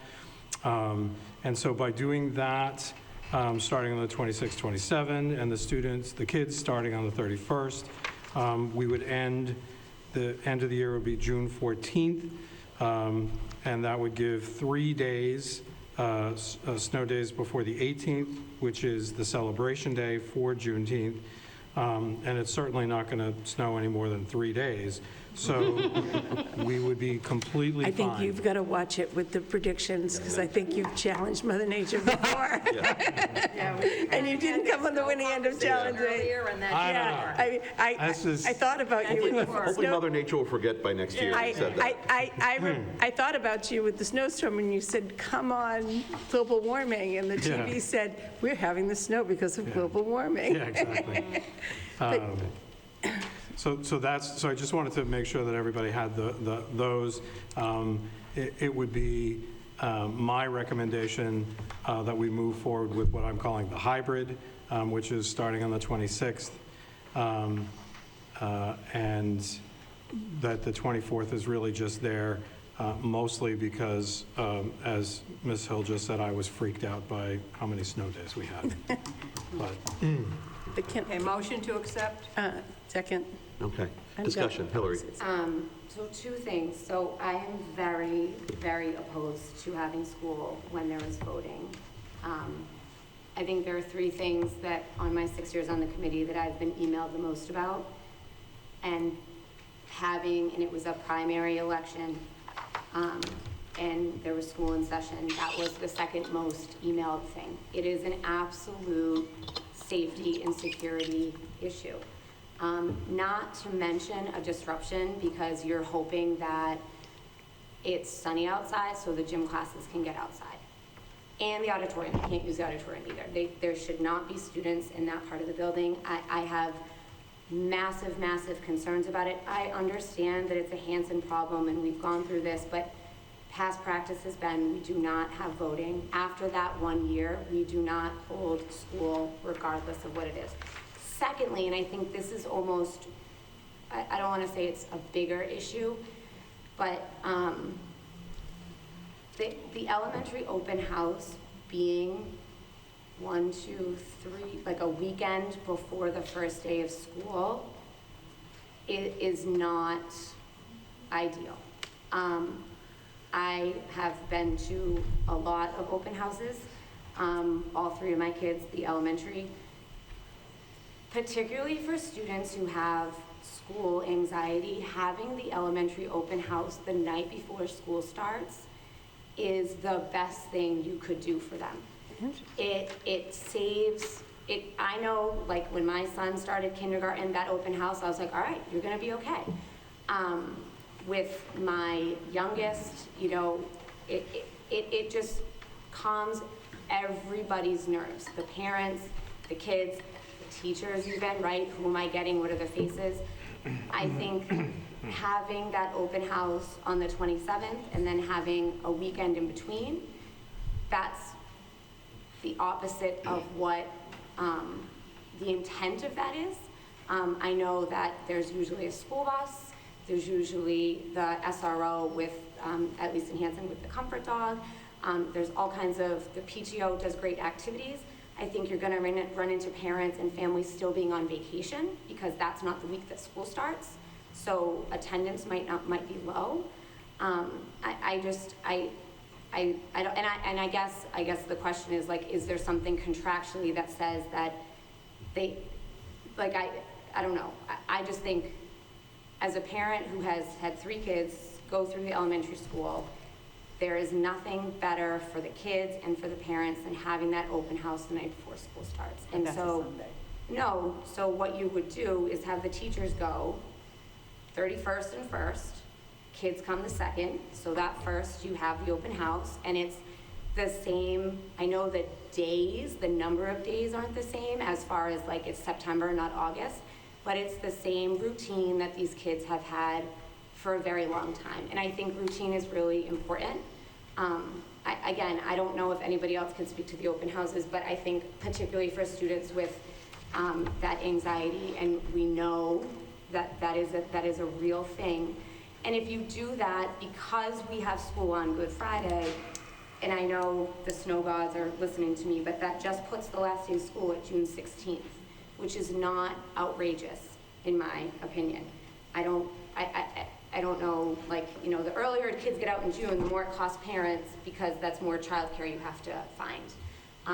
That's the other side of things, and you know, that is it. But I mean, to me, that's what sticks out. I think if you tell families at Hanson, I mean, my 3 kids are going to be at Hanson Middle School on September 1st, and I have significant reservations about them being at that school when the people in the community are coming and voting, and the disruption that that's causing the 2nd day of school.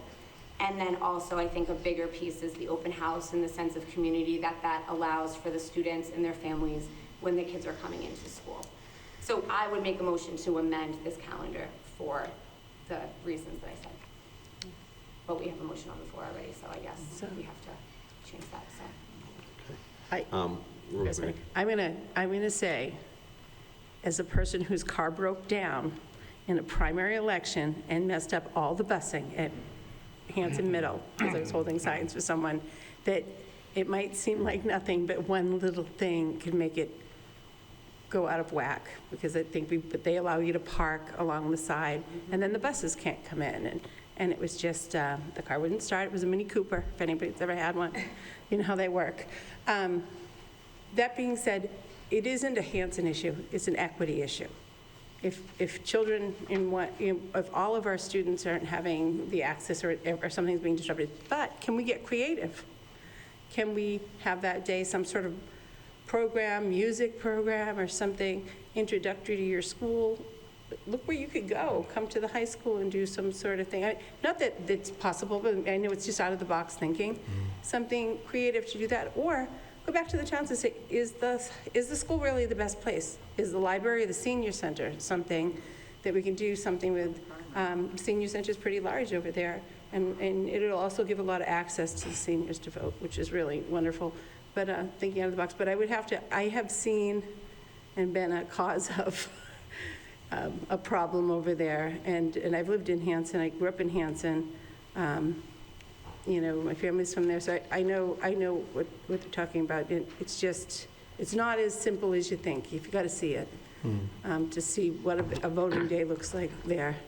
The whole front is packed, and if you think that it's a small election, Hanson's very excited about their elections. They have a lot of participation in elections. If I were to any other town, I would say maybe, but it's not a town I would say maybe to. Okay, Ms. Blackman? I just want to say one of my bragging points about the way that Whitman-Hanson has always started the school year was the Wednesday, Thursday, half day, Friday, 3 days off, 4 days in. So that kind of a measured, gradual, get your feet wet type of a thing is really something that I feel has been an absolute bonus.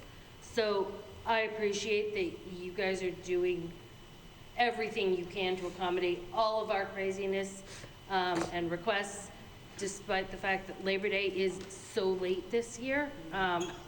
But I just want to put that into play because I think that it's important, as Ms. Niven said, you know, the students being able to have the open house the day before, all of that, the teachers having time to get in and set up their classrooms, like, it just feels like it almost feels like we're rushing things by bringing kids back for a full week to start off the school year. So I don't think that that's necessarily, that wouldn't be something I'd be in favor of. Mhm. I think our intent, sorry, Mr. Chair. No, go. Our intent was, you know, when we presented the 24th of August as the first day, which follows that pattern of, you know, the open house being right before and the half day and all that stuff. So it sort of followed that same pattern. But it was early and impacted sports and things like that. And so our job was to sort of go back and try to find something that's a little bit different, that doesn't push us out too far. I think if the committee wants to sort of have us go back again and try to look at it again, we're happy to do that. We can look at what the 31st looks like. But Can you clarify, how does it affect sports, just to understand that? Because I've always noticed to start in August, for the longest time we did, so if it does, go ahead, since you do. So the MIAA uses Labor Day as a benchmark, not an actual date on the calendar. So high school sports can't start, football's different, and I'm not gonna try to explain football because I don't really understand it. But all other sports can have 13 practices preceding the Friday before Labor Day. Okay. If the students were in school for that full week, and some sports, many of them do double sessions in order to get to that cap, our students wouldn't be accessible or wouldn't have that access, and so our neighboring communities would. So they're starting behind. But in addition, the other part of it is there's one turf, and so when you have 12 hours in a day, give or take, all of your sports teams can share, so no one's having to go out and have a practice at 2 o'clock in the middle, basically the middle of the day in August on the turf. And I also talked about the idea that you've got freshmen who their day is starting, what, a half hour earlier, an hour earlier, and then they're doing 3 hours of practice after school. And I just thought that that would be catastrophic for some of them. And for your upperclassmen too, like we all know getting back into the swing of things sometimes can be really challenging. But the point in me bringing it up too was that the MIAA doesn't use a date on the calendar, they use Labor Day as the benchmark. So us saying we started last year on August 26th, so we're gonna start this year on August 26th, but August 26th is 2 weeks before Labor Day, just kind of throws all that for a loop. Okay. I'm not huge on, I mean, I'm more like a music parent, so you're going to have to help me here. So this outside entity it's not part of the school, is The it? MIAA is the Massachusetts Interscholastic Athletic Association. Yes, but it's not. So they govern They have all high school all sports. public high school sports in Massachusetts. And they haven't considered like snow days, they're just using Labor Day? Yes. All right, somebody needs to have a conversation with them. Okay. All right. You have to have another conversation with them, I guess. So we have a motion and a second on the floor to accept the revised calendar, but obviously there's been discussion about. You want me to rescind my motion? Yeah. That's what I'm asking, because we have a motion and a second on the floor to accept that, and but it seems like a lot of discussion. I don't know, do we take a vote? Do we, Glenn? I just want to say I agree with Hillary about the election. It's an avoidable problem. We should, putting the kids in school the same day as an election sets you up for a problem that you don't necessarily need to have. Anything can happen, like you said, Since we're meeting next week, And it's why don't we tense. There's tension. come back with a third version, and we can look at that. Okay, so I'll rescind my, my motion, and who did the second? Me, I did it. Okay, so you rescind All your right, second? so I we're sending rescind my that. second. Okay. It is now 8:40, so our policy is that, Motion to extend. okay. Second. All right, all in favor? Okay, thanks. How much are we extending by? 15 minutes is what we 15 did and then before, so 15. we have 5 Oh, minutes. we only have 5 minutes. so- Yes, so Yeah. Can we, I mean, we've I'm got, out here at there's 9, certain voted either things way. that we have to go. yeah, so, We have to have a few things. We have to do the transfer, we have to do the IMA today, we absolutely have to, so. yeah. Table the And we wanna, subcommittees. we can table we're meeting next week, I worked so hard on my so reports. we can Well, we table can, hearing. why don't we go and see what we can get Okay. through, and then we'll right. take, instead of deciding now. Okay. Okay, so the next up is the amendment to the intermunicipal agreement. This was in your packet. This seems like a legalese thing. It's just changing the name of, it's saying it's a grant, and I don't understand. I'm not a Motion to lawyer. approve. Motion to approve it. This is very good Okay. for us. We have to sign. Yeah, we have to sign before we leave. So, Second. let's approve it. That's fine. Second, okay. Any discussion? All in favor? Yep. Nicely done. All right. Next up is we have to approve the FY25 budget transfer items. So, go ahead, Matt, just Yeah, explain so it these quick. are housekeeping items to close out the FY25 fiscal year to allow us to be able to send in the certification for E&D. Motion to approve. Second. All right, discussion? All in favor? Aye. Okay. So this next one might not be so quick.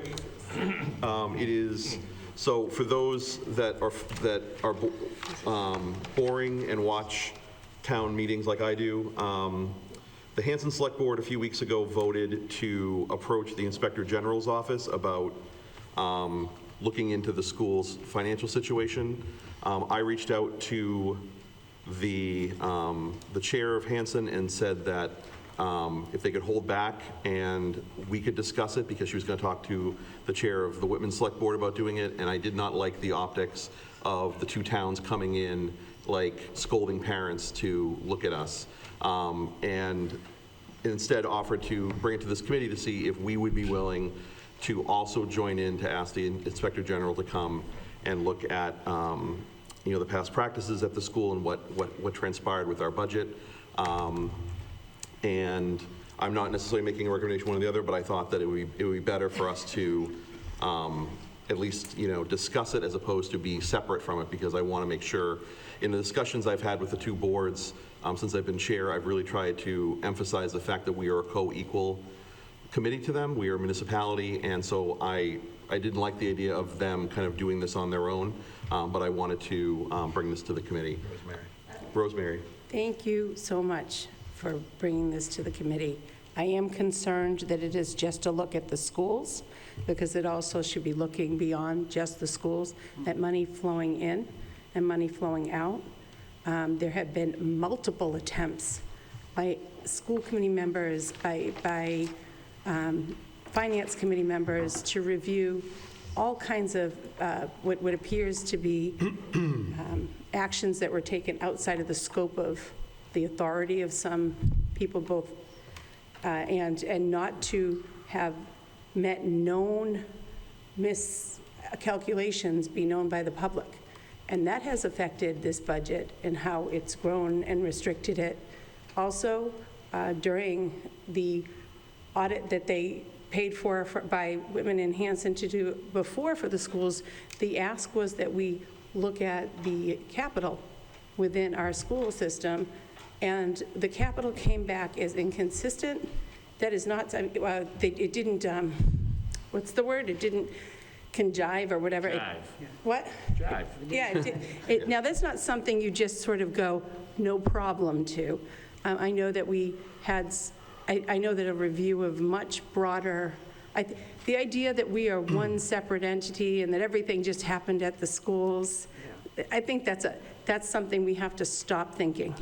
It happened at the town level too, whether it be through political pressure, whether it be knowingly accepting or diverting state aid that, or the impact of state aid that was not yours and was not properly voted.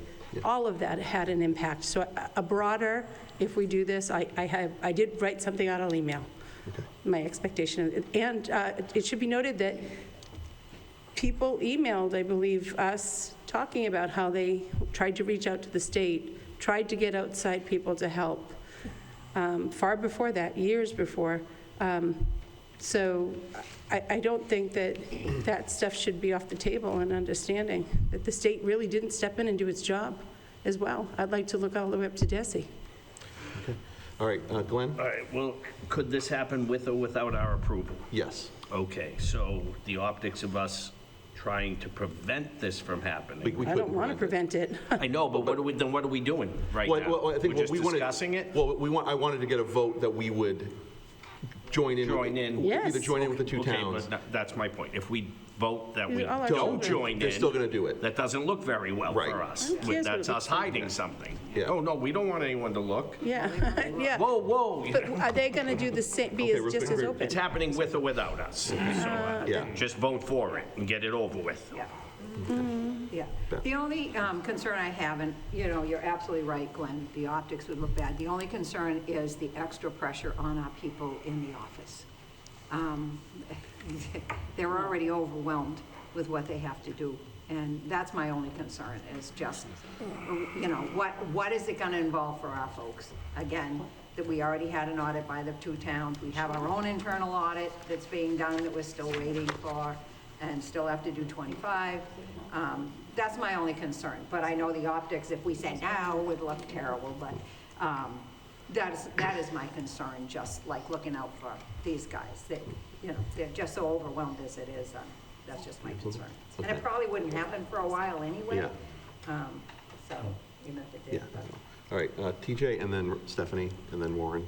I move that the school committee vote to approve the proposed tri-board approach to the Inspector General's office. Second. Okay. Yes, go ahead. Can the Inspector Discussion, thank you. General, would not deny, but I think. They can refuse, yeah. They can refuse, yeah, they'd be like, no. They might we're be like, not. yeah. Okay, so Yeah. there's no sense of us putting up a fight here. Okay. All right, Stephanie?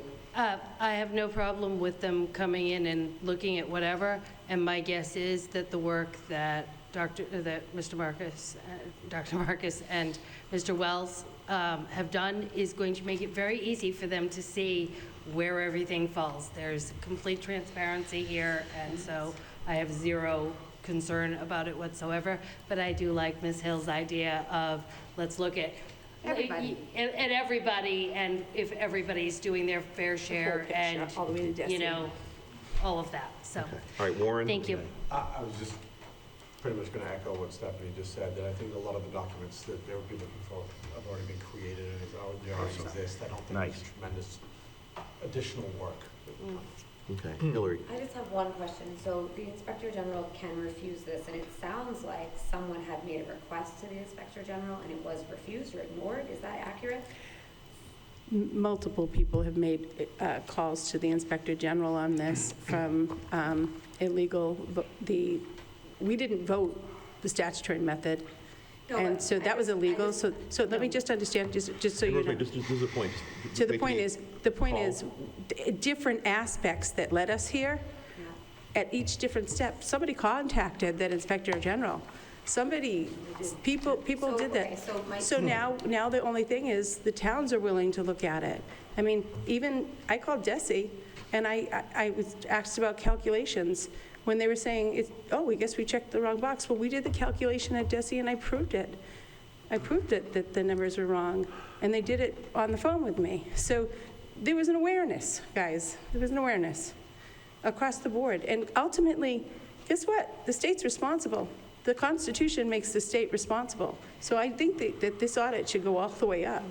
It shouldn't just stop here. Okay. Does that answer your? Yeah. Okay. Yeah. All right, so we have a motion and a second on the floor. Can we vote? All in favor?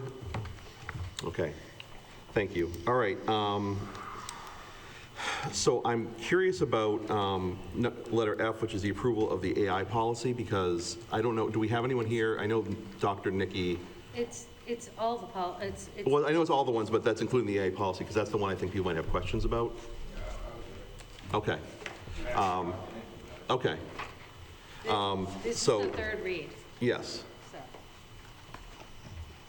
But, okay, so we have approval of updated policies, including AI policy. Motion to approve. Where is the, Now discussion. For discussion, where is the AI Yeah, policy? where is it? It's not in the packet. Is it online? well, I think because it was a third reading. We've already been We've given it. already given it, so it's probably in a prior packet. Yeah. Well, it's okay, so we get some of them for the third read and not all of them? I mean, we have the AA. They were all in the folder, in We've the all gotten online them, but folder. we've gotten it before. Oh, good.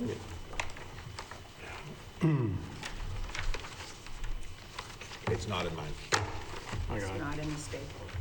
So that means we can't do it? And it's, You can, if you amend the motion to approve all of the policies that you have in the packet, then we can get back to the one that's not there. Okay. Yeah. When would we have gotten, because I have the, on my computer, I have the folder open from January 28th, second read, and it doesn't have the AI policy in that one either. Okay. Want to vote the 2 and not the AI and come back for the AI next So week? I Okay. guess, would it have So let's amend them, we'll amend the motion, we will. There is no motion. In- Oh, there was no, oh, in- sorry. Excuse me. Yeah, I motion. In, Beth there's, motioned. there's a policies for full committee, second read of IJND, second read of IJNDB, second read of IJNDC, second read of Whitman-Hanson AI acceptable use policy. So I have it. they We were given should it all this- be in there, but We were given it December 2nd? But that would have been the first read, Yeah, but it was, right? so this was, So we only got it that first time. sometimes we only get it the first read, and we're supposed to hold on to them. Sometimes that's what happens. And, so the ones that are in the packet that you got handed out, those are the ones that the policy subcommittee created or is making recommendations on based on mask policies. The others are the ones that were presented back, in December. I feel like even before December, because we had to vote on one of them. AI was last year. December 3rd. In the subcommittee last December year. 2nd. It Yeah. never got moved. Yeah, so they've been hanging out for a long time anyway. I mean, if you want to wait until next time, then Were there any changes between the second and third read? no. no. It's So pretty the standard. second is the one we have. Just good Any as- questions as good about as the any of the third. policies or recommendations of the policy subcommittee? They were pretty good. Let's vote. Good job. So we have a first and a second, right? So Okay. Do we have a first and second? Yes. Okay, That was a yep. motion, I don't know if I I heard a second. motion. I second. Okay, so second, okay. All right, all in favor? We're accepting these policies? Okay. Thank you. All right, how are we doing for time, TJ? 8:53. 8:53. I do want to get to at least the interim superintendent Yeah. thing, so I know we've extended the 15 minutes. Can I have another vote to Motion extend? to approve. Okay, Second. okay. All in favor? Extend, I should say. Okay, so we're going to extend. So I think I'll take this one since I kind of put the report together and I was at most of the forums. So Beth, TJ, and myself were the Whitman-Hanson Regional School District Interim Superintendent Subcommittee. We held 2 public community forums, one in Whitman and one in Hanson. Ms. Stafford and I met with some high school students here at the high school during WIN. And then there were 3 staff forums that Sean Costello hosted, as well as we created a Google form for staff to also send feedback if they either couldn't make the in-person one or would rather do it anonymously. I gave you all of that information in this report, and I thought this would be a good time to kind of look, because when we met on the 7th with Sean, we kind of had 2 kind of two options, broadly speaking. One was to look for an outside candidate to be the interim superintendent, and the other was to appoint Dr. Marcus as the acting superintendent. I'm sorry, as the interim superintendent. And I think I wanted to, before we, go forward with, I think the idea that was presented kind of was like, well, we go through this process and we would, do interviews and all these other things. Obviously, this has taken a lot longer. I think when Sean came here, he said we would be voting on February 7th. It is now March 4th, and we are not even doing these things. So I guess the question I have, or the subcommittee has, is does the committee feel like it is necessary to go through a process of looking for outside candidates, or do we feel like we want to make a motion to approve appoint Dr. Marcus as our interim superintendent? Stephanie? I would like to appoint Dr. Marcus as our interim superintendent if he'll have us. Second. Second? Okay, discussion. Second. Yep. Oh, Rosemary, I saw Rosemary first. Rosemary had her hand up. Okay. Then- Yep. Yeah, I then mean, Beth, then me. I think it should be really clear to the public, they need to read what the staff has said about Dr. Marcus. And it's like sunshine. Sunshine. It made me embarrassed to not know what was going on and how bad. I thought it was only to the school committee. I didn't know how broadly it was. But it's also, there's just so much information. And I think we're going to have to really hold on to this for, cloning Dr. Marcus if he, for a superintendent permanent, because I know that you had said you wanted to be back with the little ones, but. I'm done at the Okay, end. yeah, right. Okay. Are you guys All right. done? Yeah. Should I talk? Okay, Glenn, yeah. No, I don't. Hello? Oh, sorry, I'm sorry. You were talking the whole time. Oh, no, sorry. yeah, no, Glenn has to leave, so we were trying to get. It's my son's him set, birthday. yeah. I haven't been. Okay, then why don't you take over and. I have one little question. Yeah, Do you go want the ahead. job? Pending negotiations, yes. Okay, but the interim. Like, if you gave me $10 to do this, I'm not doing it. Okay. You know what you Well, deserve. that's all that's in the budget. Right. I'm trying to save you money, but Yeah. I Oh, do is that have a to pay conflict? for my Is new that a car. conflict of interest? No, I'm being serious right now. Is what? You creating a budget that you're also going to negotiate your own. That's part of the job. All good. I wouldn't care if it was. Yes, I'm interested in moving forward. Okay, Rosemary, I'm sorry. Thank you very I'm much. sorry, guys. I think it's really important, because this did go quickly, that people read this document, that it isn't just like, oh, we like this guy, it's that he's changed the culture. And he's created an environment where we can have different solutions and invite different ideas, and that there isn't a big Thank you. pressure from the top down. And that's really important. So, that's all. Okay, Beth. So I just want to say, on the committee, when we first formed, it was because we were listening to everybody say, we need somebody from the outside, we need somebody from the outside. And then when, Dr. Marcus started doing the work, people were seeing what he could do. So we want everybody to know that we want to be very transparent, that we followed all the rules, we did all the, met with people. We didn't have a lot of participation, more participation with staff than we did anything, but, and listening to everybody and what they said, it was very important to us, but it's also very important for us to go forward what we're going to do in the fall. And so, involving everybody that we did, I just want to commend, my fellow other members of the committee, that it was very well done and very, it wasn't 2 minutes. We spent a long time to do this. We had all these forums and things, and we also met several times with Sean to make sure we were following the letter. And so also, John, it would be important that you fill out an application for us, just to make it all legal, if you don't mind.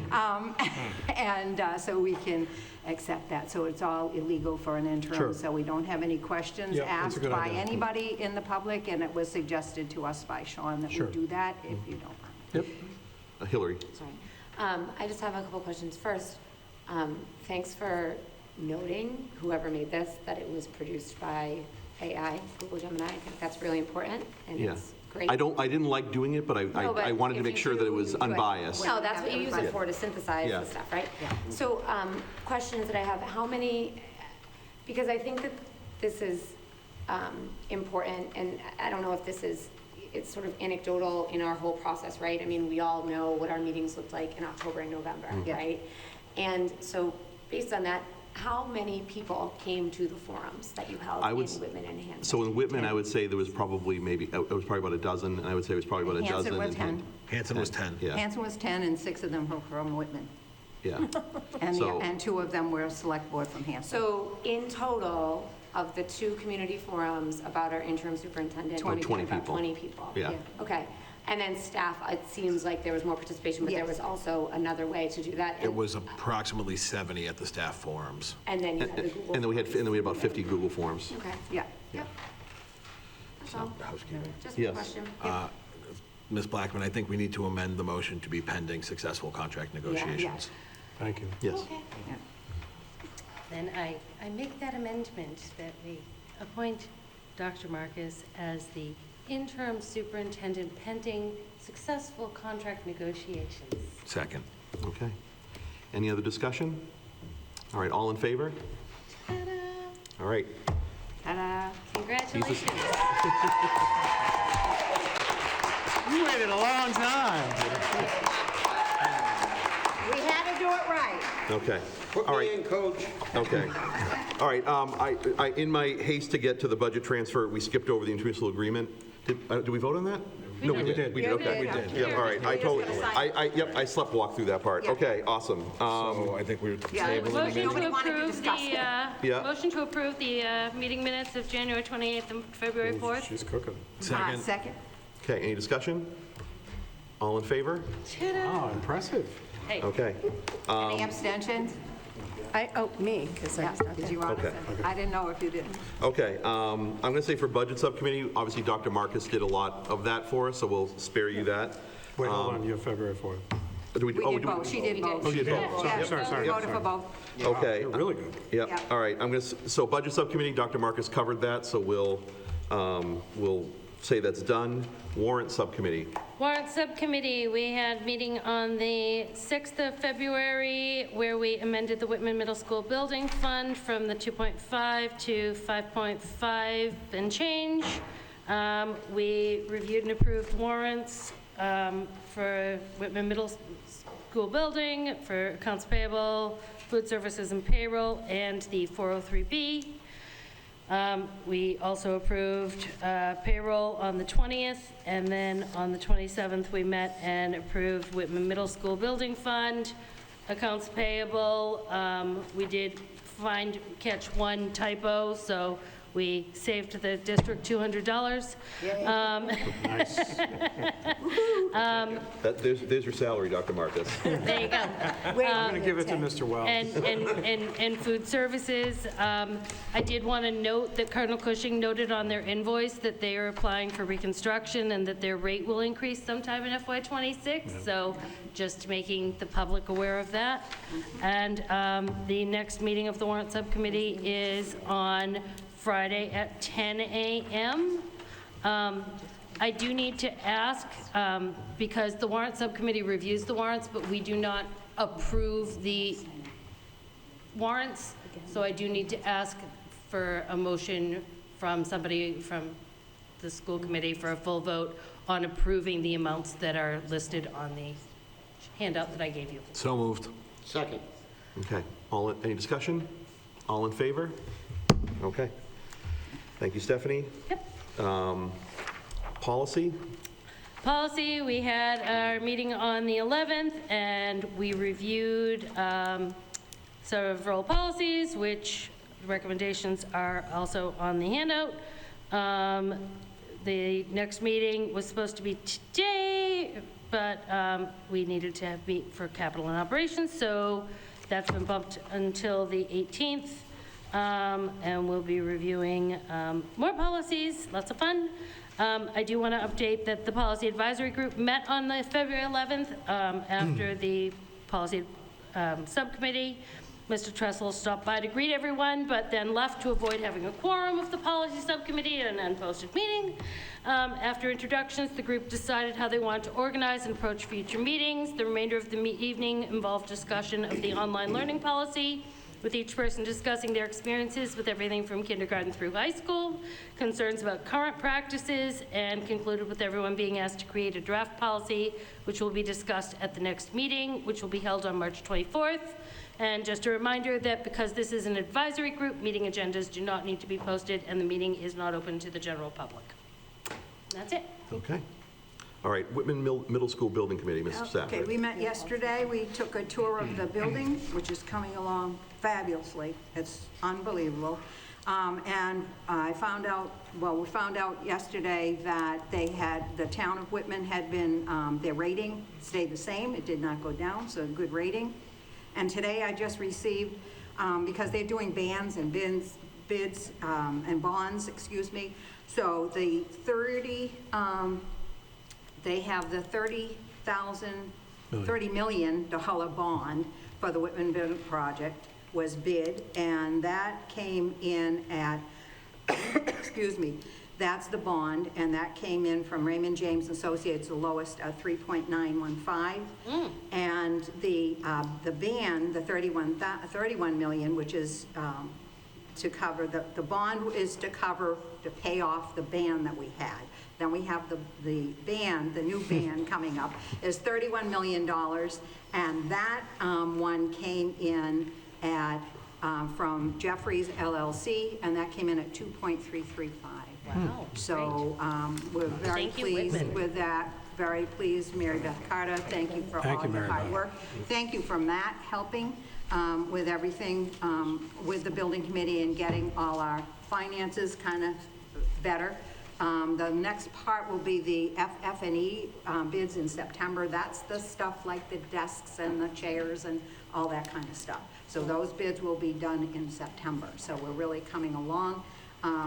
Still planning on students being there after February vacation next year. So this time next year, 6th, 7th, and 8th graders will be in the new building, and the old building will be already coming down. So, All right, that's my thank you. report. Thank you very much, Beth. You're welcome. Okay, we have Reed's Collaborative, Pilgrim Area Collaborative, North River Collaborative, South Shore Collaborative. Reed's Collaborative had a nice event today. They opened a new building in Norton for their DHH, Deaf and Hard of Hearing program. I happen to be in that school. Those kids were in my school when I was in Norton. Wonderful people, great kids, and it's exciting to see that move on. And we've met a couple of times virtually, and those are good. I'll keep going. North River, we had a meeting last week, went through the budget proposal for this coming year. That was voted on. South Shore Collaboratives has a meeting Friday, and I will be at that. Okay. Steve? Steve? Are you Pilgrim? And so we met February 5th. I sent this right over so that it was in our packet. We will not be meeting, by the way, Pilgrim Area Collaborative tomorrow night because of the storm and everything. We're just shifting things. So we're moving our treasurer's evaluation and a couple of other items to our April meeting, which will be the first Thursday, 6 p.m. But as far as this past one, obviously it mentions about our treasurer being Patrick Mayer, being with us for 12 years. He's been a godsend. He's done so much for us, and he is involved with the business manager, with the committee, every single meeting, and he's just spot on with a lot of things. The PAC policies, we finished and approved second read. We're moving on to student and personnel policies in the coming months. And then DESE also accepted our annual audit, and I believe it's been published to our website. I think I might have even mentioned that before. And then we were giving a $50,000 grant from DESE regarding the supporting, implementing updated regulations regarding timeout practices. So this was just a big win from the words of our executive director and so forth, to have something like this. Our enrollment's been around 112, a little bit down from last year, but as our treasurer often says, you know, we're still building on seeing our enrollment increase, especially towards now that we're past the middle of the year and so forth. And the last item that we have there, and ignore the Patriots part because obviously that happened before the Super Bowl, this meeting, but we're improving the grounds and putting a playground down at the Pilgrim Academy, and that is in the same industrial park as the motor vehicle, registry of motor vehicles in Plymouth. So to give you an idea, yeah, so we're there to stay in that building. You know, it was ideas to purchase something or have other means, but we're thankfully no longer in a building in Pembroke that was in dire need of repair. It was a historic building, so this puts us in a much better place, in a much better standing, yes. I just have a quick question. Are you renovating that building? Or? No, we're not renovating, but we're keeping everything up to date. I always get their name wrong, who the owners are, but they've been very good at addressing all the needs, but we're making it's been our home for a while, but we made it, now that we've had our central office there and so forth for a few years, we're reaching out and doing things that make that area of that building our home. So just, I want to make a note here, and I thought I saw in one of the papers that somebody was renovating. Is that, but you're saying they're classroom walls. Now, building for a collaborative, and this is a shame, and this should be changed at the state level, they do not have the same access to the same, and this goes to the budget, where those unexpected and the needs for flexibility, but they do not have the same access to the the Massachusetts School Building Authority do not grant them that. So what that does is comes back to the town in the cost of having those kids at the collaborative, which is really important to have that space, and these kids need specialized learning, and for the space to be, built for them. Yeah. But those are some of those increases that come back to us that we have no control over. And I think I saw like a 3% increase or something. I don't know, and I was reading it quickly, and I apologize. Might have been in the reads. It might have been the reads, yeah, the reads. Increases, it goes into all the tuitions across the board. So. Well, we're at 72,000 and yeah, I mean, it's appropriate. We're no longer down the 60 range. I am not shaming. No. That at all. I'm saying an awareness to why we need flexibility to our budget. And, maybe at the state level, we start to incorporate them into the building so that we don't have to pull it from the local resources too. But that's not there yet, so. And speaking of that, Rosemary, we wanted to buy an old school, and I forget the name of it. I don't know if it was Carver or Plymouth. It was Plymouth. It was Plymouth. It was Plymouth. I talked to. That's right. And it was an old elementary school. I think single story, so maybe a little bit of savings there.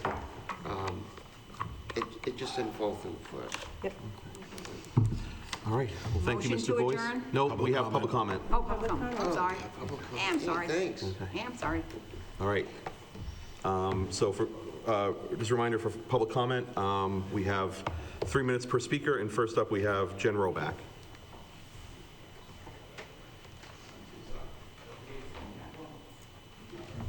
Hi, Jen Roback, 879 Bedford Street, Whitman, Mass. First of all, congratulations. I am excited. I've noticed a change in the culture in the school district, and I applaud you for that because it wasn't probably easy to get there. Thanks. I stand here tonight reflecting on the past 5 months and all that has been shared within this community. I want to go back to the meeting in October, early November, when we were gathered in the auditorium with so many students bravely standing up and speaking to the impact that these cuts were having on them and their school experience. Many spoke specifically about the loss of a guidance counselor and an adjustment counselor, and about the relationships they built with that support system and that they received. Some shared that these counselors were their only reason why. Somewhere along the way, a ball was dropped. The last place a high school or even a middle school can afford to lose positions is in the area of students' mental health. Especially given the losses our community has felt, it is critical that we recognize how detrimental these reductions are to the well-being of our students. Our students are under incredible pressure to perform academically, to get into the best colleges, to make the team, to succeed in every measurable way. Often, they place even more pressure on themselves, and when they have trusted connections in the building, that person becomes their lifeline. Someone who keeps them grounded through it all. Someone they trust and someone they can go to. I understand that cuts happen. I understand that budgets are tight and that difficult decisions must be made. I understand that deficits do not disappear overnight, and however, I do not believe that enough consideration was given to the human impact of these particular cuts, or to the possibility that some students would be left behind. People may be tired of revisiting what happened in November, but for the student who lost their person, their trusted adult, this is not something that simply fades away. They are still navigating that loss. They are still trying to find that support again. It has not been easy, and I live with 2 of those students. There are also still unanswered questions. Members of this community have stood before you asking for information, for facts that could be shared, and have received no response. I have personally requested multiple times that you respond to community comments. When will there be conversation? When will there be acknowledgement? And when will it feel like we are not simply speaking to a wall? I am sorry to stand here and say these things because it's not easy. We lost a member of the junior class, and it's not the first time this community has seen this. It is hard and it's difficult, and I urge you to reconsider the guidance and adjustment counselor positions. Our students' mental health and well-being depend on it in more ways than we can ever imagine. These students need these people in their lives, and when they stood before us and cried out saying how much they needed them, we let them go. It's not okay. What happened here is not okay. Thank you, Jen. Okay, so that concludes public comment. I will look for a motion to adjourn. Motion to adjourn. Second. Okay, all in favor? Thank you, everybody. We have to sign.